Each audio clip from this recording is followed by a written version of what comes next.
Thank you so much for being here. I'm Councilmember Wendy Gruhl. I chair the Transportation Committee.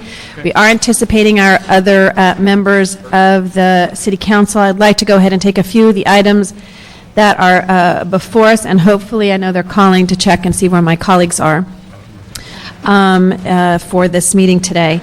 The first item we do have a public comment card on is item number 3, and so if I could ask Roxanne Stern.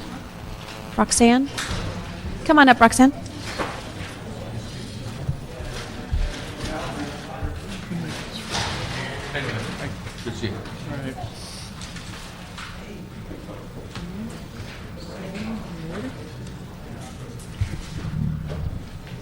Does this get taped? Do they hear it all? Yes. Hear it later? Yes. Okay. It is. It's taped not by camera, but taped audio. That's fine. It's available. So, Madam CLA, just want to add the number of this. Item number 3 is a DOT report resolution relative to the establishment of a temporary preferential parking district number 142. Well, I understand the proposal before the council is to correct the omission of restriction parking on certain streets in Westwood. And I'm not opposing or protesting the change in parking regulations for District 11, but I do wish to point out that the west side of UCLA is more severely affected and suffering from cars parking in our neighborhood. Unfortunately, a community of multi-dwelling units, absentee landlords, and a revolving student population does not allow North Village the luxury of restricting parking in our neighborhood. So who owns the space on the street? I know how unpleasant it is. Can I ask you one question? Are you on the one that's on Whiten Drive and West Home? Yes. Okay, so that's item number 4. Okay. Yes. They gave me the wrong number. I apologize. Please go Can you ahead. stop that? While it clarifies? Go ahead. It's still on the same one. It counts for item 4. So I would like to recommend that parking meters be installed there and then go through the community of both East and Westwood. The issue before you is to have an opportunity to address the inconvenience to all. The west side is like a zoo now with cars blocking the street and cars cruising for a space. Parking meters in residential Westwood would not only alleviate the problem, but it would provide income to the city. Our transportation problems will only get worse, and without Metro in West LA, we will continue to suffer. Now, perhaps UCLA can help with restricting car ownership for their employees and students, but I can't count on that. It's lovely to live in my area, but it would be even lovelier to have the streets clear of cars and trucks passing through and no street parking. It's not going to happen in our lifetime, but we can provide an equitable plan for the community. To ban parking in one section and not the whole area is not equitable. Thank you. That's my statement. I've got 20 more seconds just to point out that the LA Times magazine had a very good article about the haves and the have-nots. Yes. Did you read that? I did read that on Sunday. That would apply here. Thank you very much. And what I would encourage you, and we will share with Councilmember Weiss's office, who represents that, about some of the ideas you've recommended today, in addition to the OPDs that are in that area. Okay. So appreciate it. Thank you very much for coming. Thank you. When my colleagues come in, we will probably go on consent on items 1 through 5. What I'd like to do is take item number 6 that's before us. Item number 6 is a DOT report relative to the Safe Routes to School program. And before, you can go ahead and have a seat, but I'd also like to call up Howard Hackett and Jay Slater. This is on the Safe Routes to School program. Hello. Excuse me. I'm Howard Hackett. Hi, Howard. And Safe Routes to Schools is very important. When I was a child, I think I walked to school, the grammar school, and when I went to junior high or middle school now, I rode my bicycle, and probably to high school, I probably took my girlfriend's hand and walked that way. Now, the Safe Route to School thing is pretty big, but it looks like what this group has recommended is 2 schools for each district. My district, my Bill Rosendahl district, is 50 schools, and I see one item on there. I think that we need to get kids safe ways to get to their school, and we need to expand this thing except more than 2. Thank you very much. Thank you very much. And as you probably know, we're applying for a grant for these, so we would love to have more, and I'll hear a report, but I agree with you. I used to walk to school too, and it's not as easy to do that anymore with our children. Jay Slater? Not on this one, Jay? He got it the wrong, okay. Okay, because I think I have you on that. Okay. Please, go ahead. My name is Mike Weno. I'm with the Department of Transportation. This is the Safe Routes to Schools. It's the second federal cycle. It differs from previous Safe Routes to Schools that we're most familiar with. The state had done most of them, but the federal cycle goes from K to 8, not K to 12 as the state did. And this new federal cycle favors doing projects kind of bottoms up from the schools and school specific. In the past, we've done kind of citywide programmatic an approach to selecting projects. So we would do signals and sidewalks and signage and things like that. But what the federal Safe Routes to Schools focuses on is a single school trying to remedy all the pedestrian and bicycle safety problems at those schools to try and encourage greater pedestrian and bicycle commuting to and from that particular school. And so we're trying to adjust to the parameters that Caltrans and the feds have established. And you worked with each of the council offices on the projects to be submitted, correct? Yes, we've worked with all the council's offices. We've had 4 meetings of the task force that included all the council offices and the departments that are involved in the process. And the task force, we ran this notion by the task force of doing 1 or 2 schools per district in order to be more competitive within the Caltrans process. I think the first federal cycle, the city of LA got no infrastructure projects. And in the last state cycle, we got about 5% of the pot. We think our fair share by population anyway is about 10%, which is what we're shooting for. With this report, we're asking for 3 things. We're asking to approve the list. There are 21 infrastructure projects. I have down here 2 proposed non-infrastructure projects, but I recently got an additional non-infrastructure project. It is pedestrian safety education program in South Los Angeles. These projects, while competing in the state pool, we don't have very many non-infrastructure projects, so I'd like to have this one added.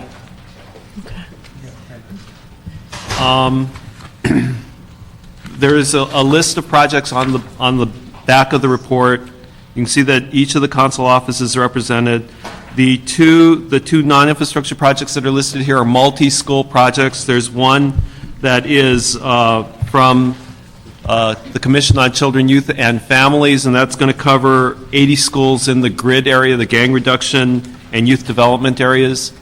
And then we have another education encouragement program from our Safe Moves, who is our contractor for transit, pedestrian safety, bicycle education for schools. I'm sorry, I don't know the title of that program very well.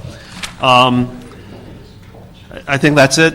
If there are any questions. And so this needs to be submitted by July 18? Yes. And what's the anticipated response time do you think it'll take Caltrans to? It's hard to say.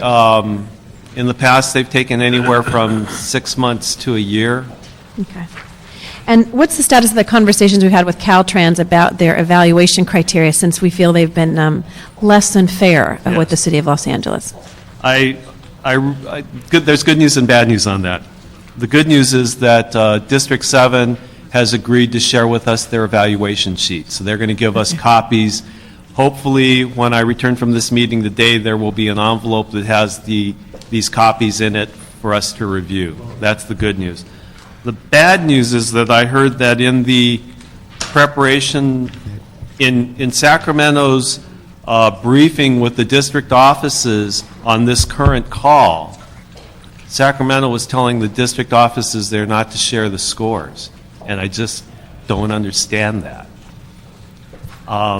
So we'll And weren't we asking them for their evaluation information and criteria that they set? yes, what we had gotten earlier after some amount of effort was the total score for each project. But that really doesn't give us any feedback on what about the project was deficient and what was good. And so we had originally asked for the scores by criterion, so that you can see on criteria A, you got 8 out of 10 points. On criteria B, you didn't do so well, you got 1 out of 5 points, so that we can better understand where we're deficient and how better to structure our applications in the future. And this also serves another purpose. I mean, with MTA's call is run pretty much the same. They have each project that was submitted, they have a score for criteria, and it allows everyone in an open forum to look at 2 projects that on the surface seem to be the same, but got different scores in something that it seems they should have gotten a similar score on. And that leads to either a defense or, as happened recently, MTA found they made a mistake in adding up the scores. Right. And so we should have that kind of open, transparent process here in Safe Routes to Schools also. Okay. So if you will let me know if you get it today or you don't get it today, Yeah. and then before we go to City Council, either we'll amend that we send another strong letter. And I don't have any problem in calling Will Kempton and saying, look, we're not trying to be difficult, but we have more schools, more students than the rest of the state of California, and we're getting a very small number of the funds for these Safe Routes to Schools, and it just doesn't make sense to us. And so we want to know how you're doing that criteria. So I don't have any problem in calling Will and doing that. One question, Glenn Bailey, you had put a card in, I guess, for 6, 7, and 9. Did you want to still speak on this item? Glenn, why don't you come up then? I apologize. And then we'll go to you if either of my colleagues have questions. Sorry about that. It's okay. I just want to make a general comment. I read the staff report, and I've been familiar with this program over the years on an ongoing basis. But one of the things that struck me, this is the first time that I've never been provided the backup information as going forward, and in reviewing that, I had 2 comments I wanted to share with you. And that is that this is $14 million. That may not seem like a lot of money to you and what you deal with in the city, but it's a lot of money to the communities. And it seems to me this whole process has not involved, A, the neighborhood councils in terms of nominating projects or identifying needs, et cetera. It sounds like it's just being relied on city departments and council offices. So number one, it seems to me that, I realize this is only a week away deadline, but it seems to me this committee should mandate as part of your approval that in the future that neighborhood councils at least be given adequate time, which in case of neighborhood councils a couple of months, to identify their recommendations for input. The second body that has not received this information, prior to approval is the City's Bicycle Advisory Committee. And, since this is Department of Transportation, it seems to me the same comments that I would make for both Bicycle Advisory Committee and for DOT. We may not have the on-the-ground expertise that maybe your council staff and offices have, but we may be aware of things and make suggestions, and both those entities have their own expertise. So that's my recommendation as a condition of this approval, that for the future, because I don't think, obviously 1 week is not sufficient to be able to pull that off.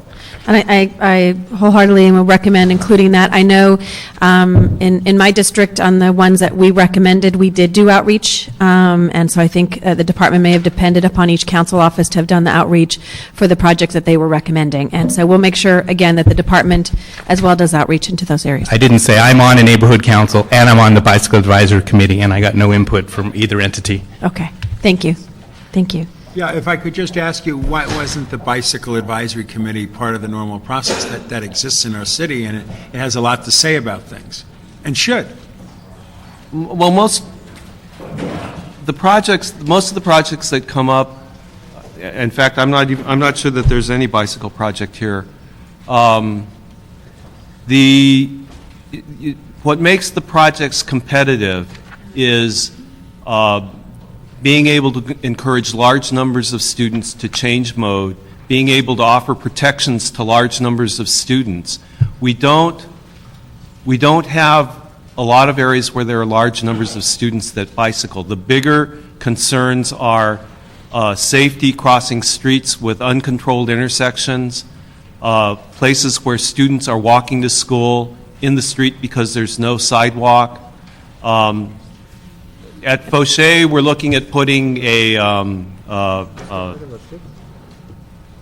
we're looking at trying to fix up the tunnel there. They have a pedestrian tunnel that goes under Expo Boulevard. There's a lot of people on a lot Okay. of issues, but just in the future, for sure, and, schools, kids, bicycles, they all go together, And the more we bring that group in as part of the process, the happier I will be, and also I totally I think a agree lot more with kids are neighborhood taking bikes to school Sure. so than they have in the future, past. please, Yes. it must be part of the checkoff list.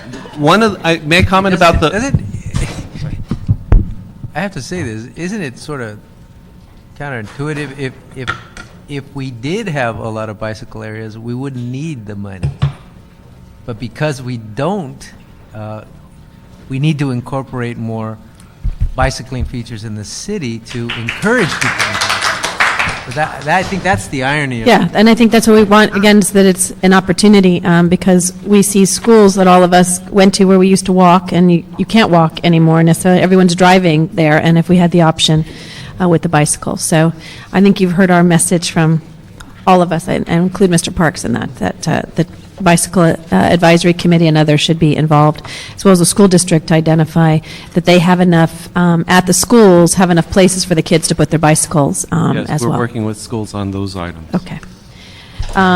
Any other comments, colleagues? Yes, Mr. Parks? To ask a couple of questions, is that when we look at the list that you have here by council district, Yes. does this denote a priority list? Or There is no priority on this one. We talked to Caltrans about their need to have priority, and especially given that they aren't able to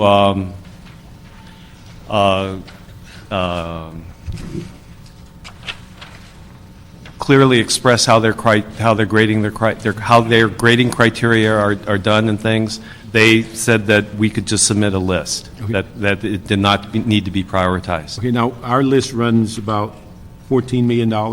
Yes. At some point in time, if they get in a crunch and say, you're only going to get 10, do we get to come back? Oh, we're not going to get 14 million. That's what I mean, but that's what I'm trying to figure. Somewhere priority is going to come into play. Where do we get to do? There is 46 million available statewide. If they were divided by population, we would get about 10% of that. So we're looking at 4 million, maybe. In the past, we haven't gotten the 10%, so that's what we're looking at, realistically. But then where is and when does the priority set in? If they come back and say, you're going to get 4 million, and we have 14 in the pot, when do we then decide amongst these listing of projects, what's the priority for the city? Caltrans's process is they have their review. They establish a review committee here. They review the projects, rank them, and award the money based on their ranking. Do we play a role in that evaluation? We have not. I don't think did they allow us to play a role in No. the prior? No. And we've complained a little bit about their process in that they've had consultants that sit on the committee, consultants that have written applications for other cities, so we feel that's a conflict of interest. Certainly, we're submitting $14 million. Having us on the committee would be a conflict of interest. But that is the reason why we're asking the questions as to how they're making these selections, because we have not fared very well in the past and feel there is a bias against Los Angeles and the programs that we have, and want to know from the transparency perspective to ensure we're getting our fair share. Because when you do have other cities, particularly represented, more Northern California than Southern California, somehow miraculously we don't get as much money. And we think that is unfair. And then let me ask, when we say that there's no match, but we may be, or it appears we will be required for front funding, Yes. is that a percentage? There's no established percentage. This is something that's a little bit different about this program now. The money that we receive is federal, it's safety money, it's for infrastructure.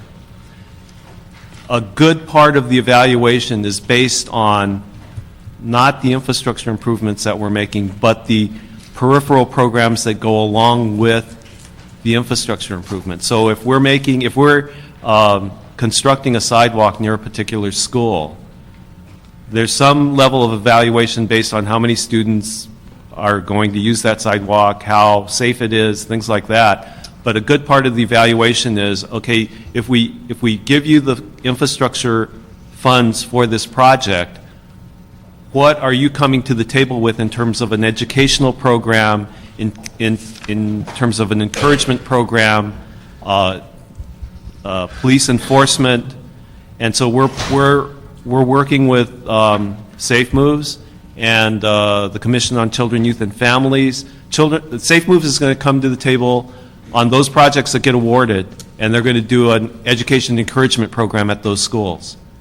CCYF is going to come to the table, and they're going to bring Kid Watch and walking school bus to these schools, and that's our kind of contribution to these projects.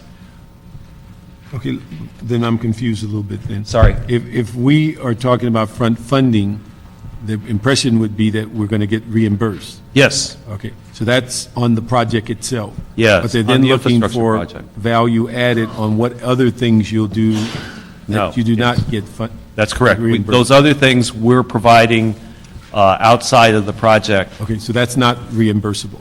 No. Okay, so front funding is actually the mechanics of the project that gets awarded. Yes.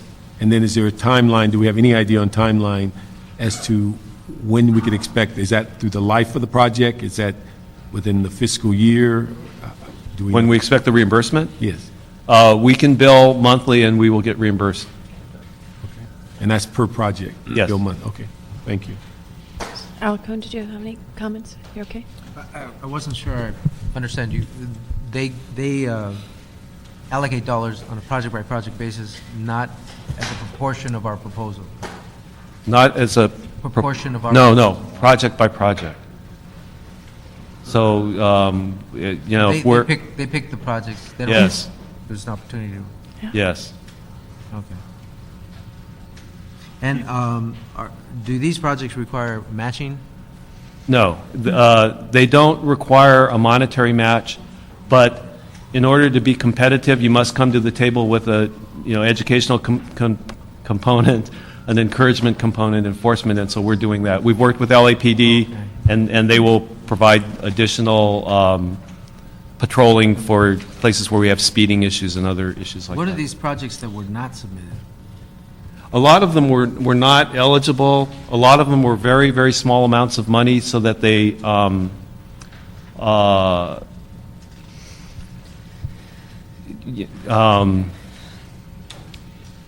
the federal money is so difficult to administer. Caltrans recommends that you don't submit projects that are under $750,000, and so we're reluctant to submit a $30,000 project for which we would have to do $70,000 of paperwork. But a lot of them are not eligible. And just one last question. What is a bulb out? What is a Bulb a out. bulb out? At an intersection, let's see, I need something to draw on. At an intersection, what they do is they move the curb out to about where the parked cars would be, but at the intersection, we don't allow parked cars.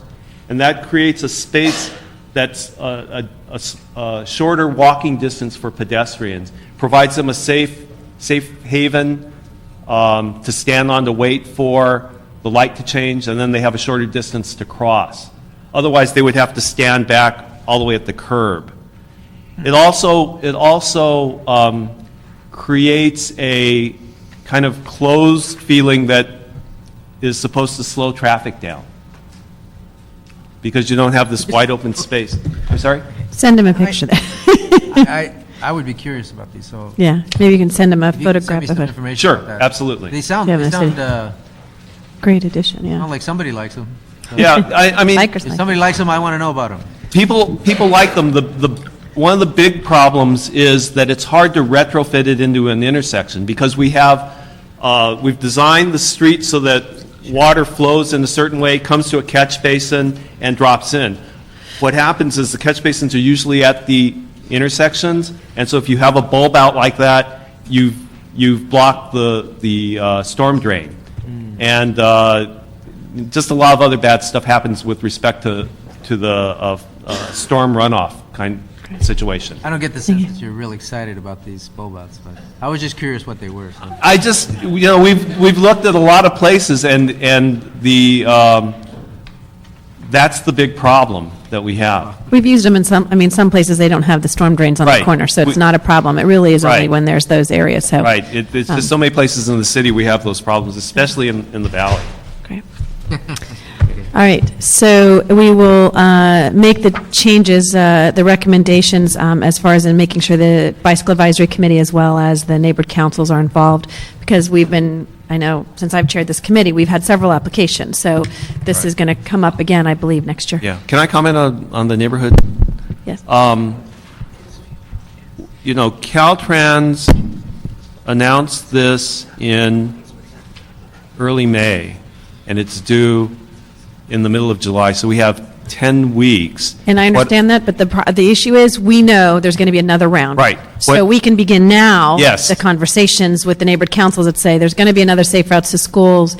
We want to have the dialogue, so when that application comes out, because I know we have a tight time frame, then we can say, we've done all that community work and gotten ideas, and. That's what we need to do. Fabulous. Okay. Thank you. We'll add that as part of that to begin immediately to have that. Okay. So if the committee can approve as amended for the new non-infrastructure project. That is correct. And colleagues, if it is okay, I'd like your approval for 1 through 5 as well. So we have okay. So we have done items 1 through 6. Colleagues, and to the public that we have here today, the next items Jennifer, my staff member, made sure we kind of combined all of the bicycle issues today. I hope you appreciate that. We wanted you all to be here and at one time so that we could discuss some of the very important issues facing the city, and the fact that there is a recognition by this city council, by several members, by the as chair of this committee, we have worked very diligently on ensuring a bicycle plan moving forward and updated to address some of the current issues, as well as ensuring enforcement of some of the laws where people, many of you may know, we had adopted a motion within the city code, parking where bicycle paths are and others, a higher fee, and other kinds of issues. Today we have Sharrows, which we're very excited about in the city of Los Angeles. We're also here to talk about ensuring bicycle safety and the importance of sharing the road. And if you look at the papers in the last few days, it's been pretty exciting. Bad article today about the individual who had road rage in Mr. Rosenthal's district. But in yesterday's papers, talking in last week about the number of bicycles being purchased, people looking at alternative routes and ways in which they can get, whether to work or other locations. With gas, I've always said in Los Angeles that to change people's behaviors, and many of you didn't need high gas prices to tell you that bicycling was a good thing, but the newbies to either take public transportation, which I know today I couldn't participate, but Zev Yaroslavsky did a press conference at the MTA Orange Line, which has gone up 5%, the people participating in public transportation, that it takes these kinds of things to get people to change their behaviors.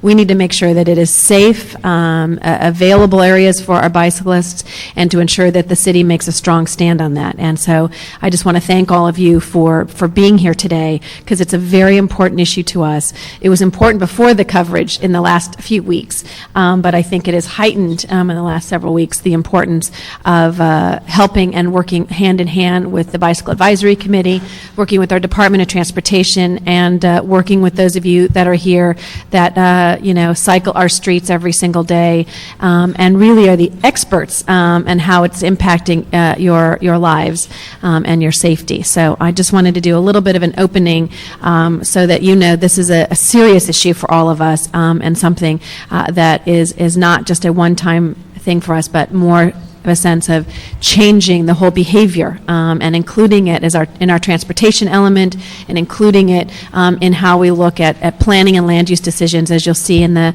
motion that is also introduced by my colleague Ed Reyes and seconded by Mr. Rosendahl. And Mr. Rosendahl wanted to say Yeah. a few comments. Thank you, Madam Chair. Thank you.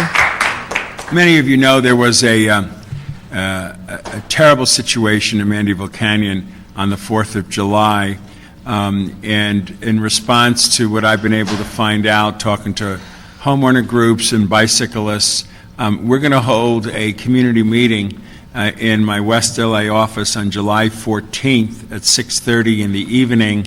That's between Corinth and Purdue, where the LAPD will be there, the Department of Transportation will be there, bicyclists will be there, homeowner groups will be there, and we're going to look at a couple of things. One, we're going to look at a cyclist's Bill of Rights and what the Cyclist Bill of Rights should include, and I hope to introduce a motion in our city that focuses on it, that we can actually give bicyclists the same rights and responsibilities that we have other people in transportation vehicles. But on this particular issue, we want to bring the temperature down, and we want to get quick cooperation on signage and both residents and bicyclists with the LAPD and DOT working together for solutions, because I don't ever want to see this kind of an accident or premeditated. I don't know what it is until charges are filed, but I can tell you 2 people were injured, and it was a serious issue, and we're going to talk it through and see what solutions we can come up with and so that it never happens again. But again, that'll be on the 14th of July at 6:30 in the evening in the West LA office that we have there. Just wanted to No, put thank that you. No, and I know you announcement had out there. Thank mentioned that in the paper, and a great way to bring people together. Out of a crisis comes an opportunity. Yeah, that's So right, exactly. what we like to do, we'll go to item number 7, and we'll have public comment, and then we will ask the department to come up to the table. I will call 4 cards at a time for item number 7. So I'd ask that Arnold Sachs, Howard Hackett, Joseph Bray Ali, I think it's Ali, and Stephen Box. Item number 7 is a joint DOT and planning report in response to the Reyes, Gruhl, Rosendahl motion relative to the city's bicycle plan. Thank you. Mr. Sachs. Good afternoon. Thank you. Arnold Sachs. I would just hope that whatever plan you decide on or whatever rules or regulations you decide on, you look at it from 2 points of view. And as far as bicyclists are concerned, one is the recreational riders, and the other is people who use bicycles to commute. And there's a major difference between the two. Recreational riders, you might have on a weekend, 200 get together for a ride in the mountains or the hills. You get 200 riders. You heard a story, there was a story last week about 300 motorcyclists in San Pedro. Now, 300 motorcyclists is a lot of motorcycles. 300 bicyclists are a lot of bicycle riders. So what rules you have for commuters may not necessarily affect a peloton, as they say in racing. So you need to look at it from that point of view, because that affects traffic. I'm not pro-car versus bicycle, but I live at the beach cities, and I know that they have every weekend, there's people that ride in Palos Verdes, and they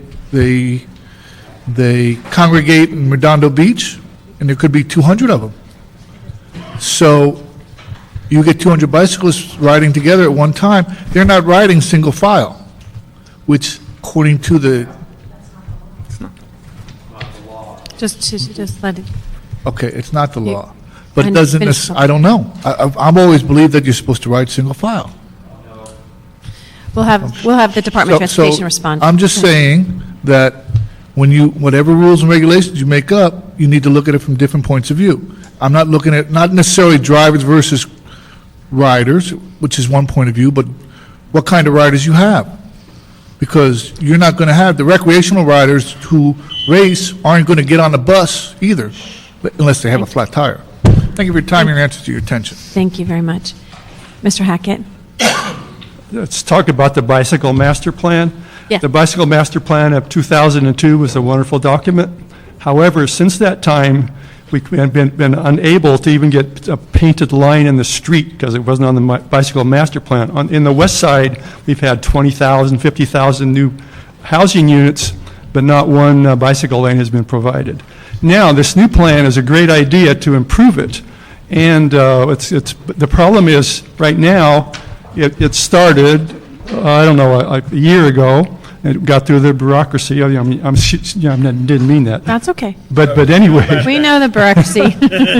But it got through, and we went to some public hearings, and they got some inputs, and now it's to a consultant. Consultant has another year to get it back to the Bicycle Advisory Committee, or back to the Plan Department, whatever. So now we're talking about another year before we can even have some lines on a map, let alone any improved bicycle lanes or whatever. I think you guys are all up for re-election this November. I'm not sure of that. But anyway, it would be a wonderful idea if somebody could come up with some wonderful plans how we can improve something right now, like bicycle boulevards. I know you had a proposition in the city, people who had a certain number of employees, they had to provide showers and lockers for their bikes and things. How about figuring out a way to get to some people, some bike boulevards, those people, you didn't talk about where they lived and how to get to work. And that's something you might do as a committee. We need to get some action here, and maybe that's something we can all do. We'll be happy to work with you on that. Great. Thank you. Thank you, Howard. Joseph? Good afternoon. My name is Joseph Brayali. I helped start the Bike Oven, community-based bike repair cooperative in Northeast LA. So the gentleman just before me mentioned the 2002 Citywide Bikeway plan, which is on the books and approved by the City Council. And I'd like to let you guys know that in that plan, it was predicted that implementing it would put 5% of Los Angeles' commuters on bicycles, which is a significant reduction in automobile traffic and a positive environmental impact. Michelle Mallory, the Bikeway coordinator of the LADOT, was instrumental in putting that together. Some of the other staff are in the room today. And if they don't tell you, I will. The total cost for that Bikeway network was a whopping $60 million spread over 8 to 10 years. The city spends that same amount on extra traffic guards at intersections every year. Those are the extra congestion LADOT police, so $4 to $5 million a year. And in 8 years, you could have 5% of LA's commute traffic on bicycle, which is a net benefit to our streets, our roads. Bicyclists are shoppers. It's better for local retail. So I would request that this committee ask that as part of the bicycle plan, the upcoming bicycle plan, or maybe even just a separate motion, that the city dedicate a little bit of money and staff time to working to winning grants from the California Bicycle Transportation Account, the BTA fund, as well as the Metro Local Return money, which we routinely get rejected from, but which the city never really submits any viable bicycle projects in the first place. So and that's just the way things happen in the county, unfortunately. It's not a big priority. There's also a big problem with funding in general in that transportation is not defined as being, it's implicitly defined as being car only. And a simple amendment to the LA Municipal Code to state that a bicycle or walking are officially modes of transportation could go a long way to opening up other pots of money to non-car related projects. So with that, thank you very much for your time. Thank you. Great, thank you very much. Well, Stephen's going to speak, and then I'll ask if you could come up now, Alex Thompson, Glenn Bailey, and Erica Box. Stephen Box, Bike Riders Collective and Illuminate LA. And member of the Neighborhood Council right?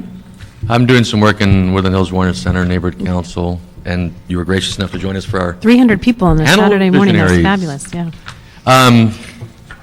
The Bicycle Master Plan has the capacity to be a very powerful document. It also has the capacity to be another benign document that sits on the shelf with no teeth, and that does nothing to change the nature of the great city we live in. Typically, documents like this focus on engineering, evaluation, education, encouragement, and enforcement, known as the 5 E's. And what I'd like you to ask you to consider is that we consider the 6th E, the one that's always missing from these documents and from the projects, such as the Safe Routes to School projects, or the bicycle improvements, or just roadway improvements in general. Simply equality. And so I'd like to present the Cyclists' Bill of Rights, a document that further articulates this position, and ask you to make sure that this is the fundamental foundation that we lay in the Bicycle Master Plan. This particular document starts off with some very basic rights, but it's very important that in anything, regardless of the mode of transportation, that we approach this as people, equals, and we start there the conversation of how we're going to resolve conflict, how we're going to get along, how we're going to put pedestrians and cyclists, mass transit, passengers, motorists, all on the same streets going in different directions and getting along and making community. So I ask you to consider the Cyclist Bill of Rights, and I have some copies here for you. I know Thank we you very received much. one. I think you have one. Make sure, if you can, make sure all of us have one. That'd be great. Alex Thompson? Hi. These mics are a lot better than Santa Monica City Council's. One thing we do right. My name's Alex Thompson. I'm a bike activist. I operate out of Rosenthal's district. I live in Mar Vista. I co-authored the Cyclist Bill of Rights with Stephen and another guy named Mikey Wally, and write a blog. I wanted to echo some comments by Howard and Joseph and add something to some criticism of the Bicycle Master Plan process so far.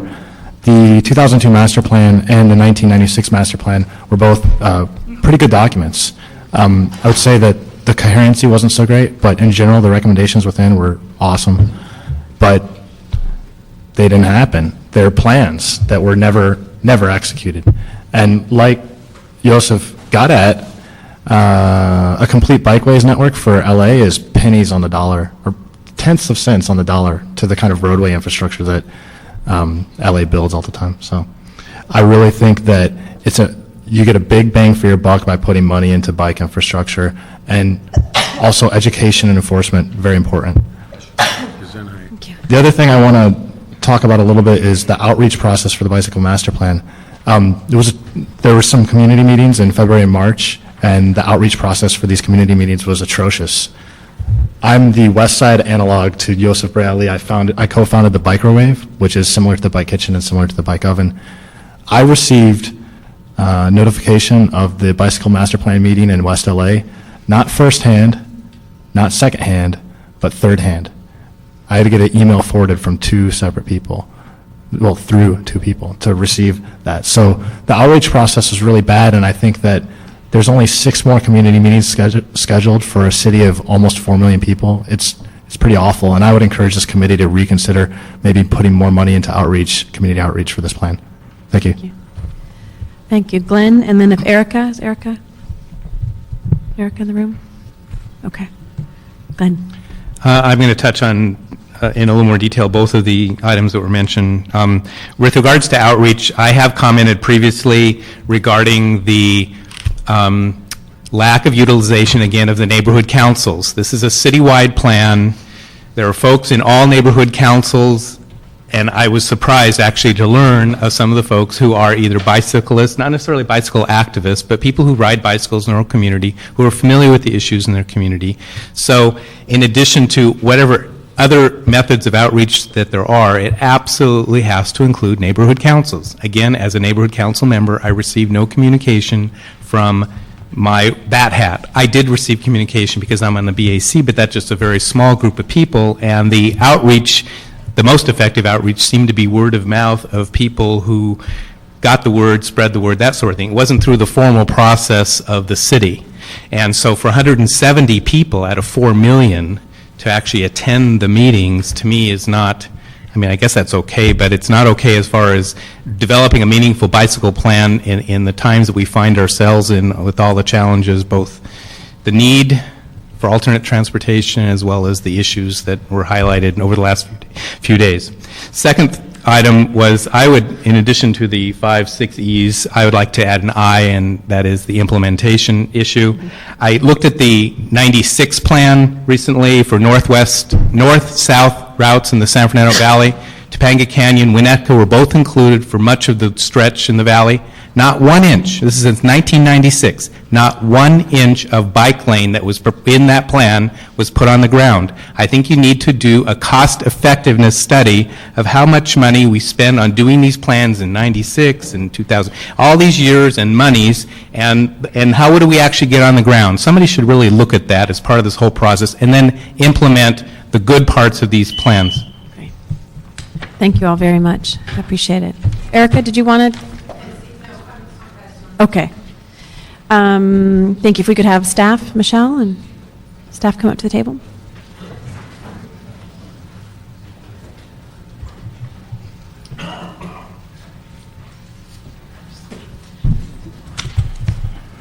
Michelle Mallory, Senior Bicycle Coordinator, LADOT. Jordan Turner, Department of City Planning.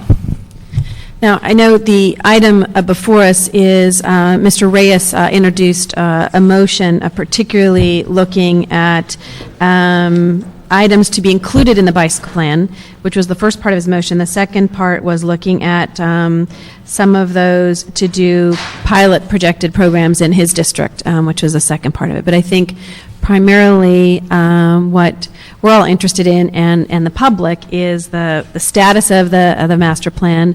I think the issues brought up, if you could address in your presentation, is one, being able to apply for grants from BTA money. I think they also mentioned MTA money as well for those.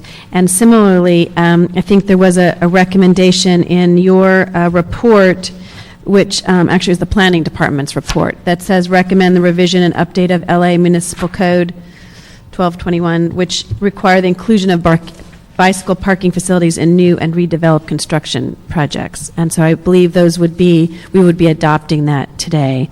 And then the last thing that I think I heard from the public was also about the importance of including bikes and pedestrian modes as part of transportation in the definition of transportation here in the municipal code.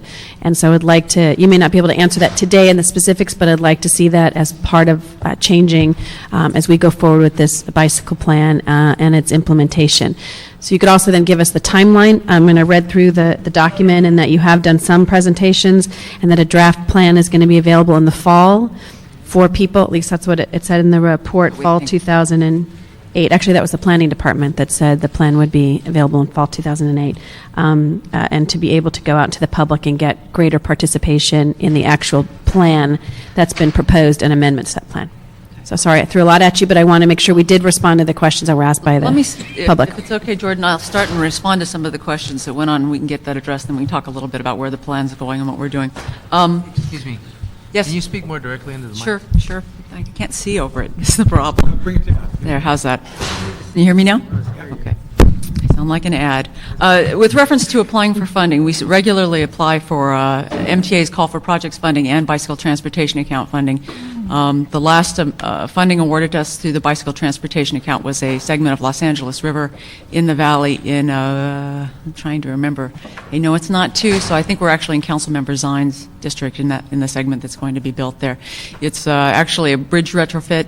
The bridge folks are actually including the underpass with the bridge and extending the bike path through that segment. So we have applied for and been awarded bicycle transportation account funding in the past. You should know that that is a state fund that's legislated for $7.2 million a year. It's a small amount of money awarded statewide, but we do participate in the program. For us to apply for MTA and BTA funding, we have to have a valid bicycle plan that allows us to do things and it keeps us competitive. So that's why we do it. It's a guideline for our engineering staff to do the work and us to do policy information, things like that. 1221, LAMC 1221 is a bicycle park. Did you say that we do it because? The plan? Because we're required to do it to access other funding? Or That's a part of it. Or did you say that we do it because it's the right thing to do?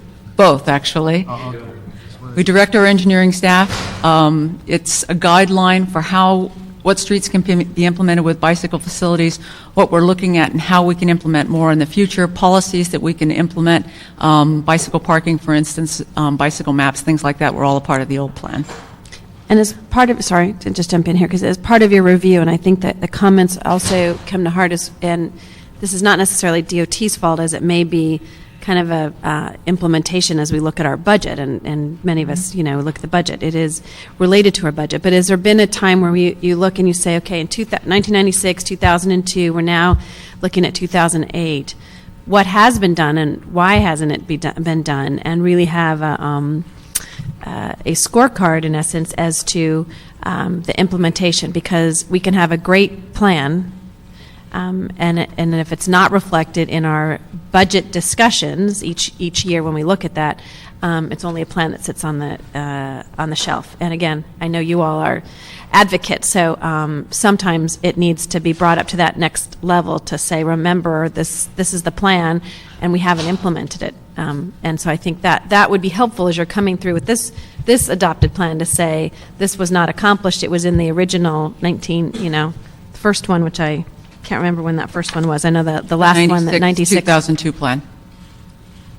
Right. The 96-2002 plan has actually been the guideline for us implementing bicycle lanes, paths, and various policies throughout the city. It's interesting because this is a great day for bicycling in Los Angeles. Never have we had 4 items on Transportation Committee that are specifically addressing bicycling. I'm before you maybe once every 3 or 4 months if we're lucky. So we have a sea change. Folks are riding for the right reasons. Folks are riding because they don't want to pay for gas. Times are changing, and it's really great to see that. When we did public meetings for the bicycle plan in 1996, we had a grand total of 10 people, and maybe 5 or 6 of those were staff at 3 meetings citywide. So things are changing, and we're moving forward. The 96-2002 plan was based primarily on the arterial streets, the very large streets, to determine where there were opportunities to install bicycle lanes.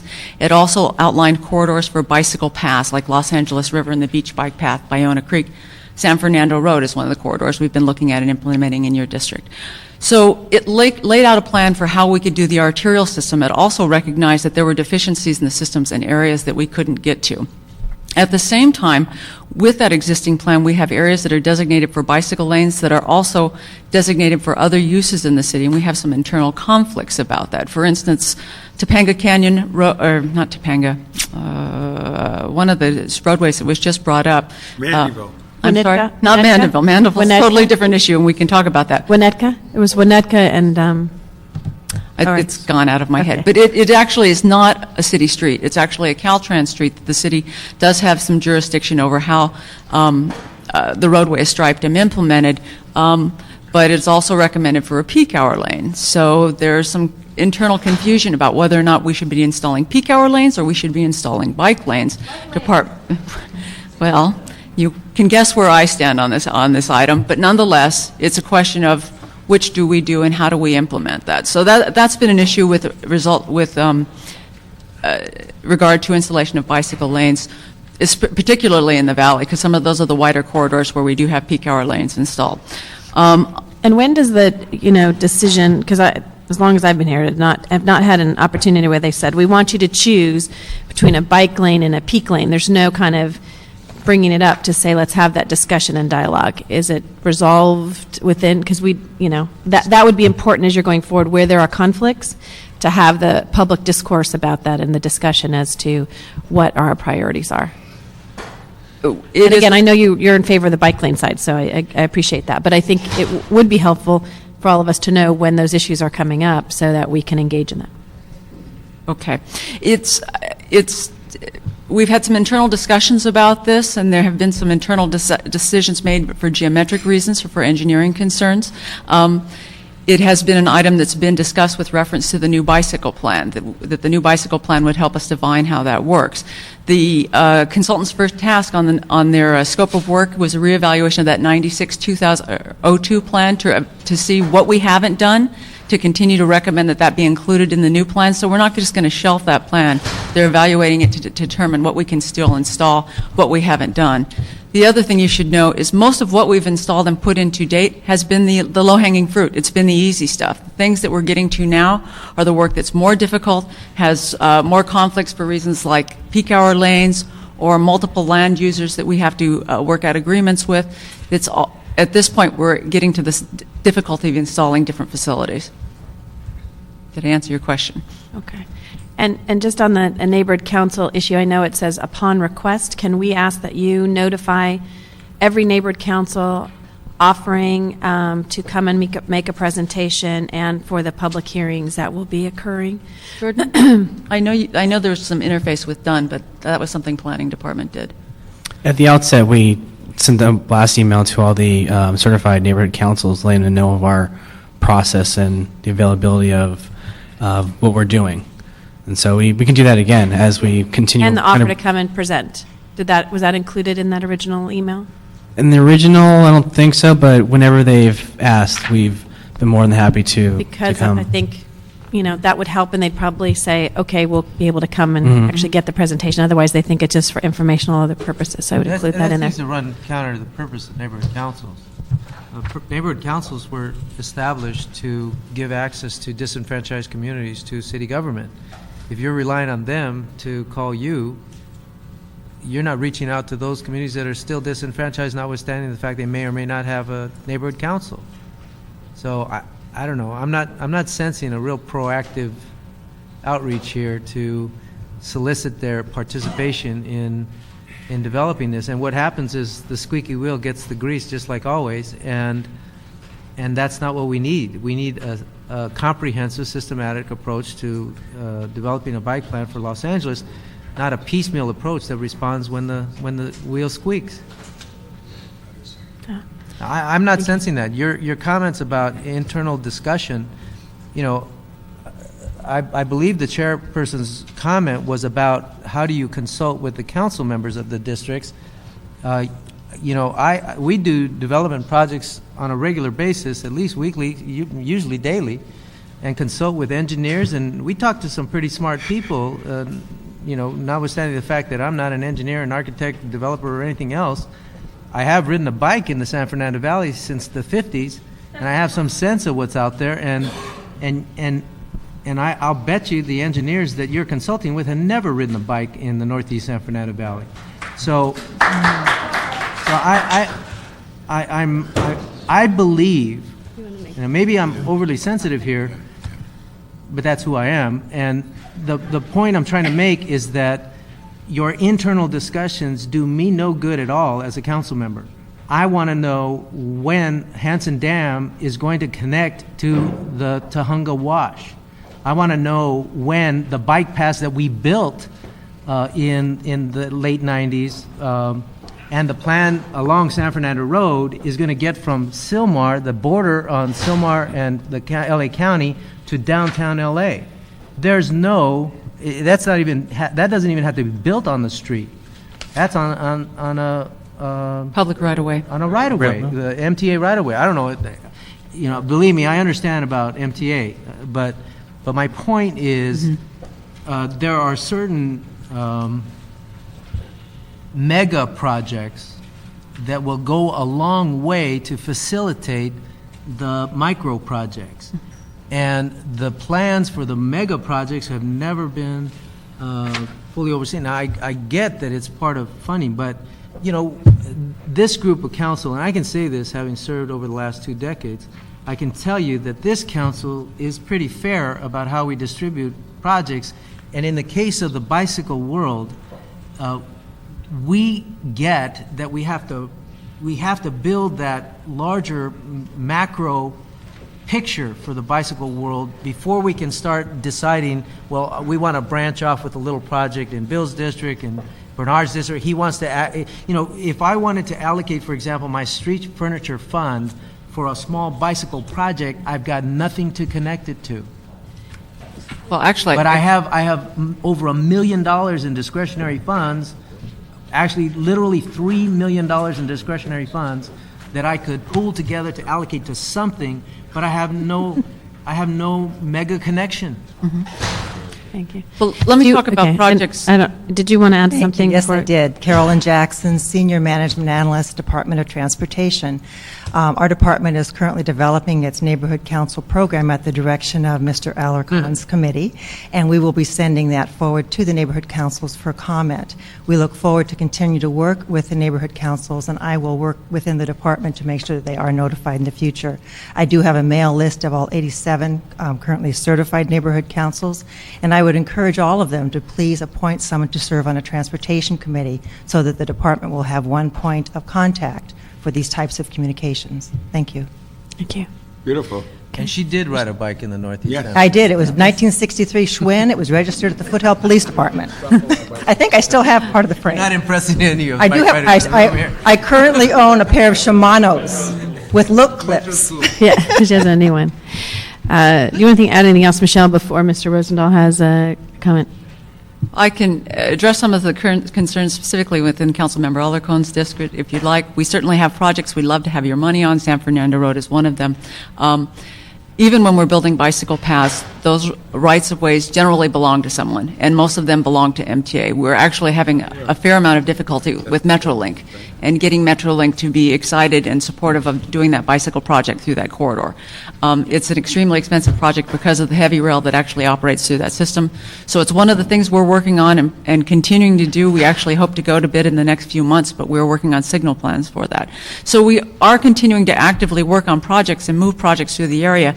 I think the biggest issue, while money is certainly a concern and we'd like to have more funding and continuing to chase funding for our projects, what we really need is to get everybody to yes. We need the elected officials to be at yes, and we need staff at the other agencies to be at yes, and we need staff citywide to be at yes.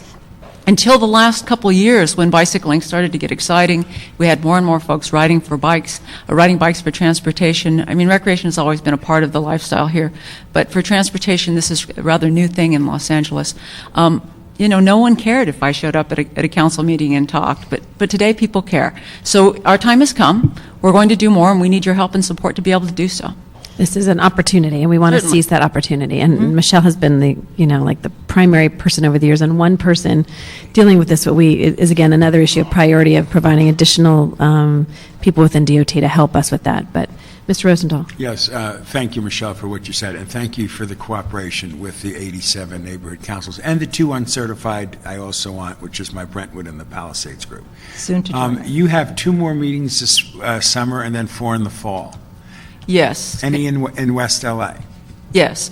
The 2 meetings at the end of the summer are specifically to deal with the mountain bike issue. Mountain bikes are currently banned on off-road facilities within the city, so there are 2 outreach for those. When we have a draft plan back from the consultant, which we anticipate will be in the fall, then we will come back and do meetings at the same 4 locations. I should mention that Jordan and I have done a number of neighborhood council. I actually did 2 presentations last week, Venice and San Pedro. So we are doing them. You certainly make a point we can do additional outreach and let folks know we're there and we can do those. But we've been at those council meetings, or neighborhood council meetings, and I doing look forward to that. And Realistically, there's 90 neighborhood councils. I recognize that. I recognize it. There's one of me, but anyhow.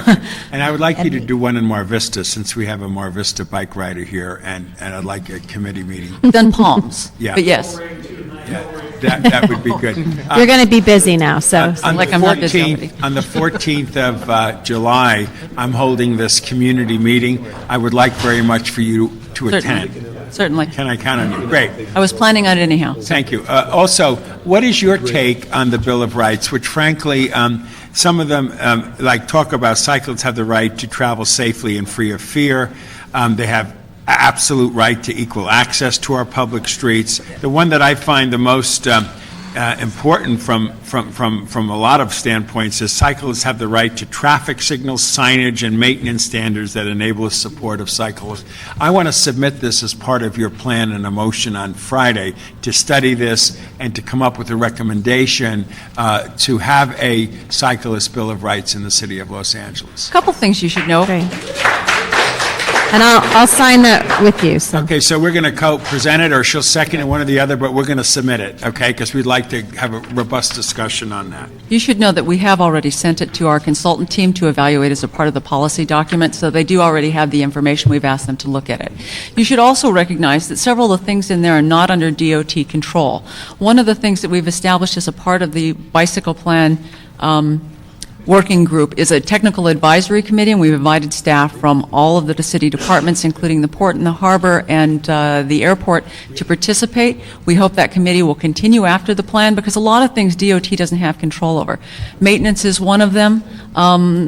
Policy decisions that come in about a safe access, we can't really do that. We can try and build a better street and certainly make that better, but we can't deal with ongoing policy sort of issues that the council needs to address. Okay, wonderful. My last question is, when you know the date of the West LA meeting in the fall, I'd like to have plenty of notice to let all my folks know through email blasts and through the neighborhood councils and everything. Be looking at planning for that. They're the lead on that. Can you make sure we get that in ample time to notify our community? It'll happen. Great. You should also know we post everything on our website. As soon as we have dates, they go up on bicyclella.org. We have done, you should know that in addition to the public meetings, we have established the consultant has established a website to gather information. We have over 1,000 surveys done. We have about 3,000 hits on the website. So people are getting the information. Yeah, we recognize we couldn't do enough public meetings, but we wanted to provide the website as a way to get additional information. And we've had a banner on our on the front page of our website for months. Great, thank you. Thank you. We've been joined by Mr. LeBon. Do you have a question? Thank you very much. I was covering for our colleague to the right of you at the Coliseum Commission. All went well. Mr. Parks, thank you very much. Do you have to name me? No, I didn't want to, but I love you, so I had to say that, I had to say that. And I covered well. So, but no, I just had the great opportunity to spend 7 days in Berlin, 4 of the days I was riding a bicycle all the time. And I think the only way we're going to be successful in Los Angeles if we pick certain streets right now, this year, that say we're going to concentrate on these boulevards or these streets. Because to look at Los Angeles, you could get lost and confused when you try to make everything a compatible use. They have the great benefit of density, which we don't have. But I saw one thing that was extremely important, how they use the Parkway area for a path for the bicycle. Now more and more people are on sidewalks riding bicycles now, which is legal, correct? It's not, let's say it's not illegal. Yeah, okay, but it's not legal on Hollywood Boulevard, I think, is the only place by ordinance. The Boardwalk, the Venice Boardwalk is the only place it's banned. And Hollywood Boulevard. It's not within the ordinance. Well, I think there's an ordinance for skateboarding and other things, whatever the case may be. But what they have is a curb, and they have a little patch of grass, and then they have a bike path. Then they have a sidewalk. And they do have greater densities than we do. They do have lanes. They are able to figure it out. They do use transit to a greater degree than we do. But the only way we're going to be successful, Michelle, and it's on your shoulders, right? Thanks, yes. Okay, that's a great honor.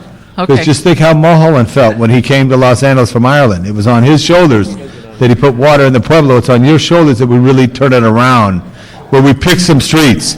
And I'm calling on John Fisher to change thinking in the Department of Transportation as it relates to cycling.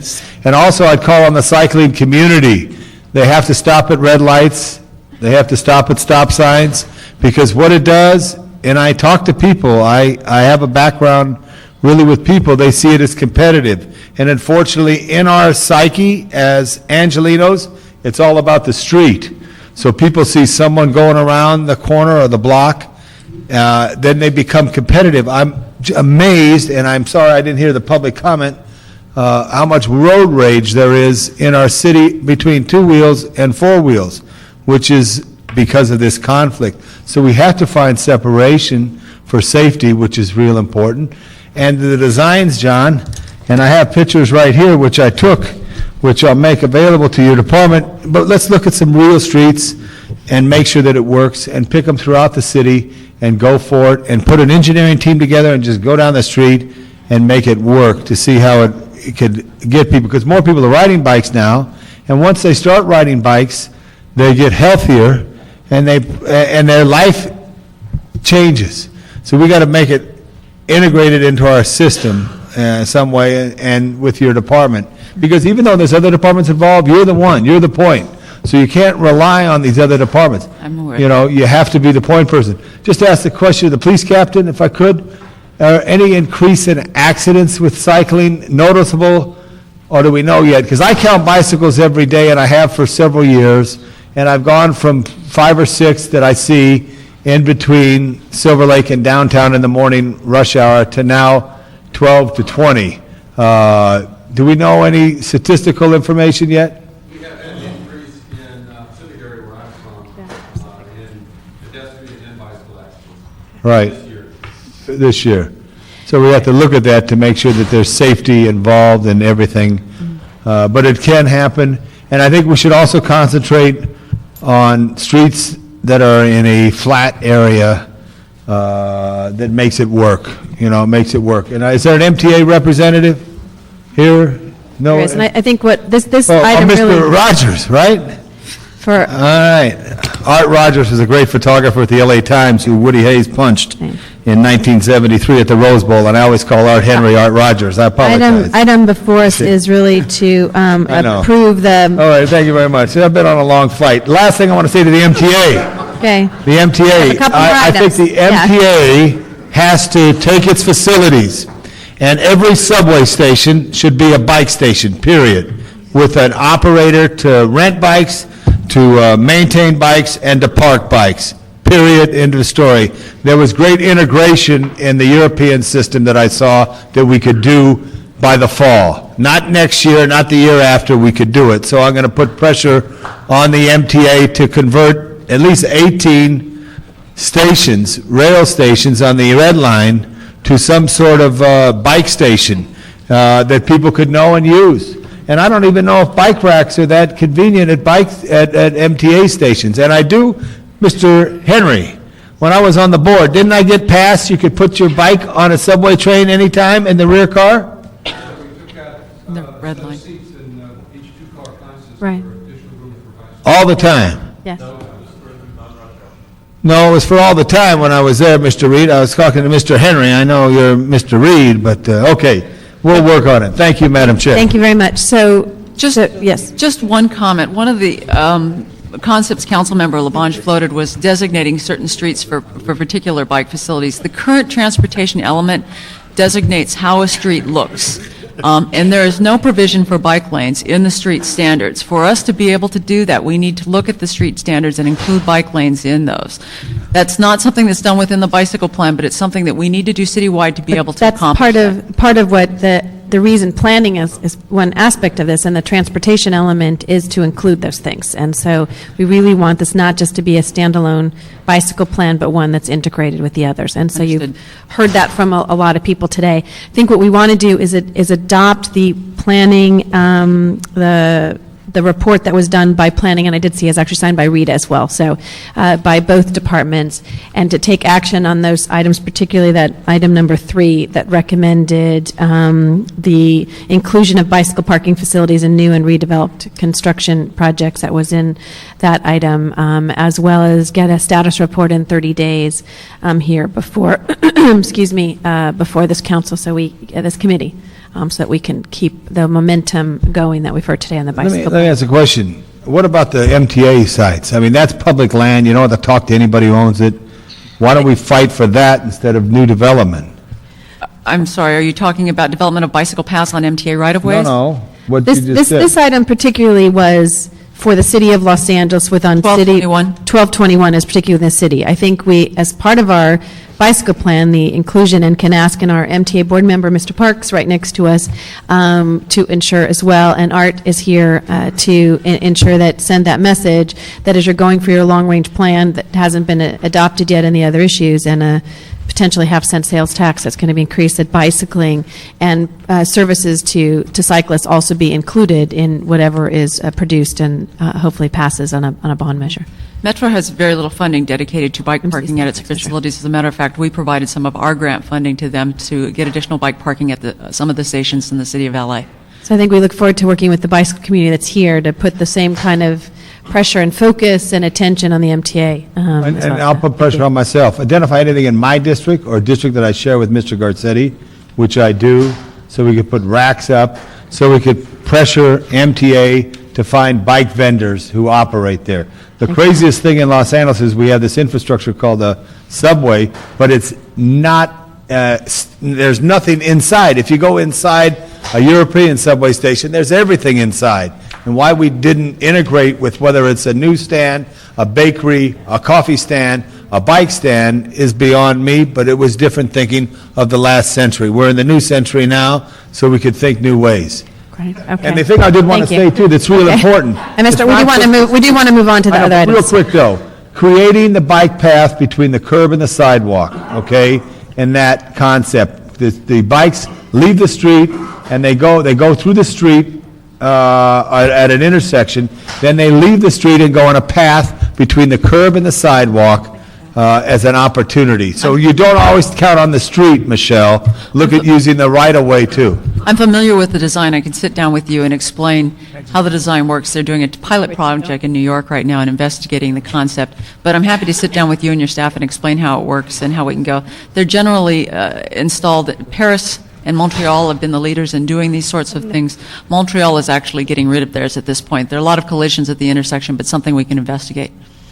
Thank you. Mr. Alcon, before we go to the next item. Yeah, I actually, the report before us is actually very general. I am particularly interested in strategies for workforce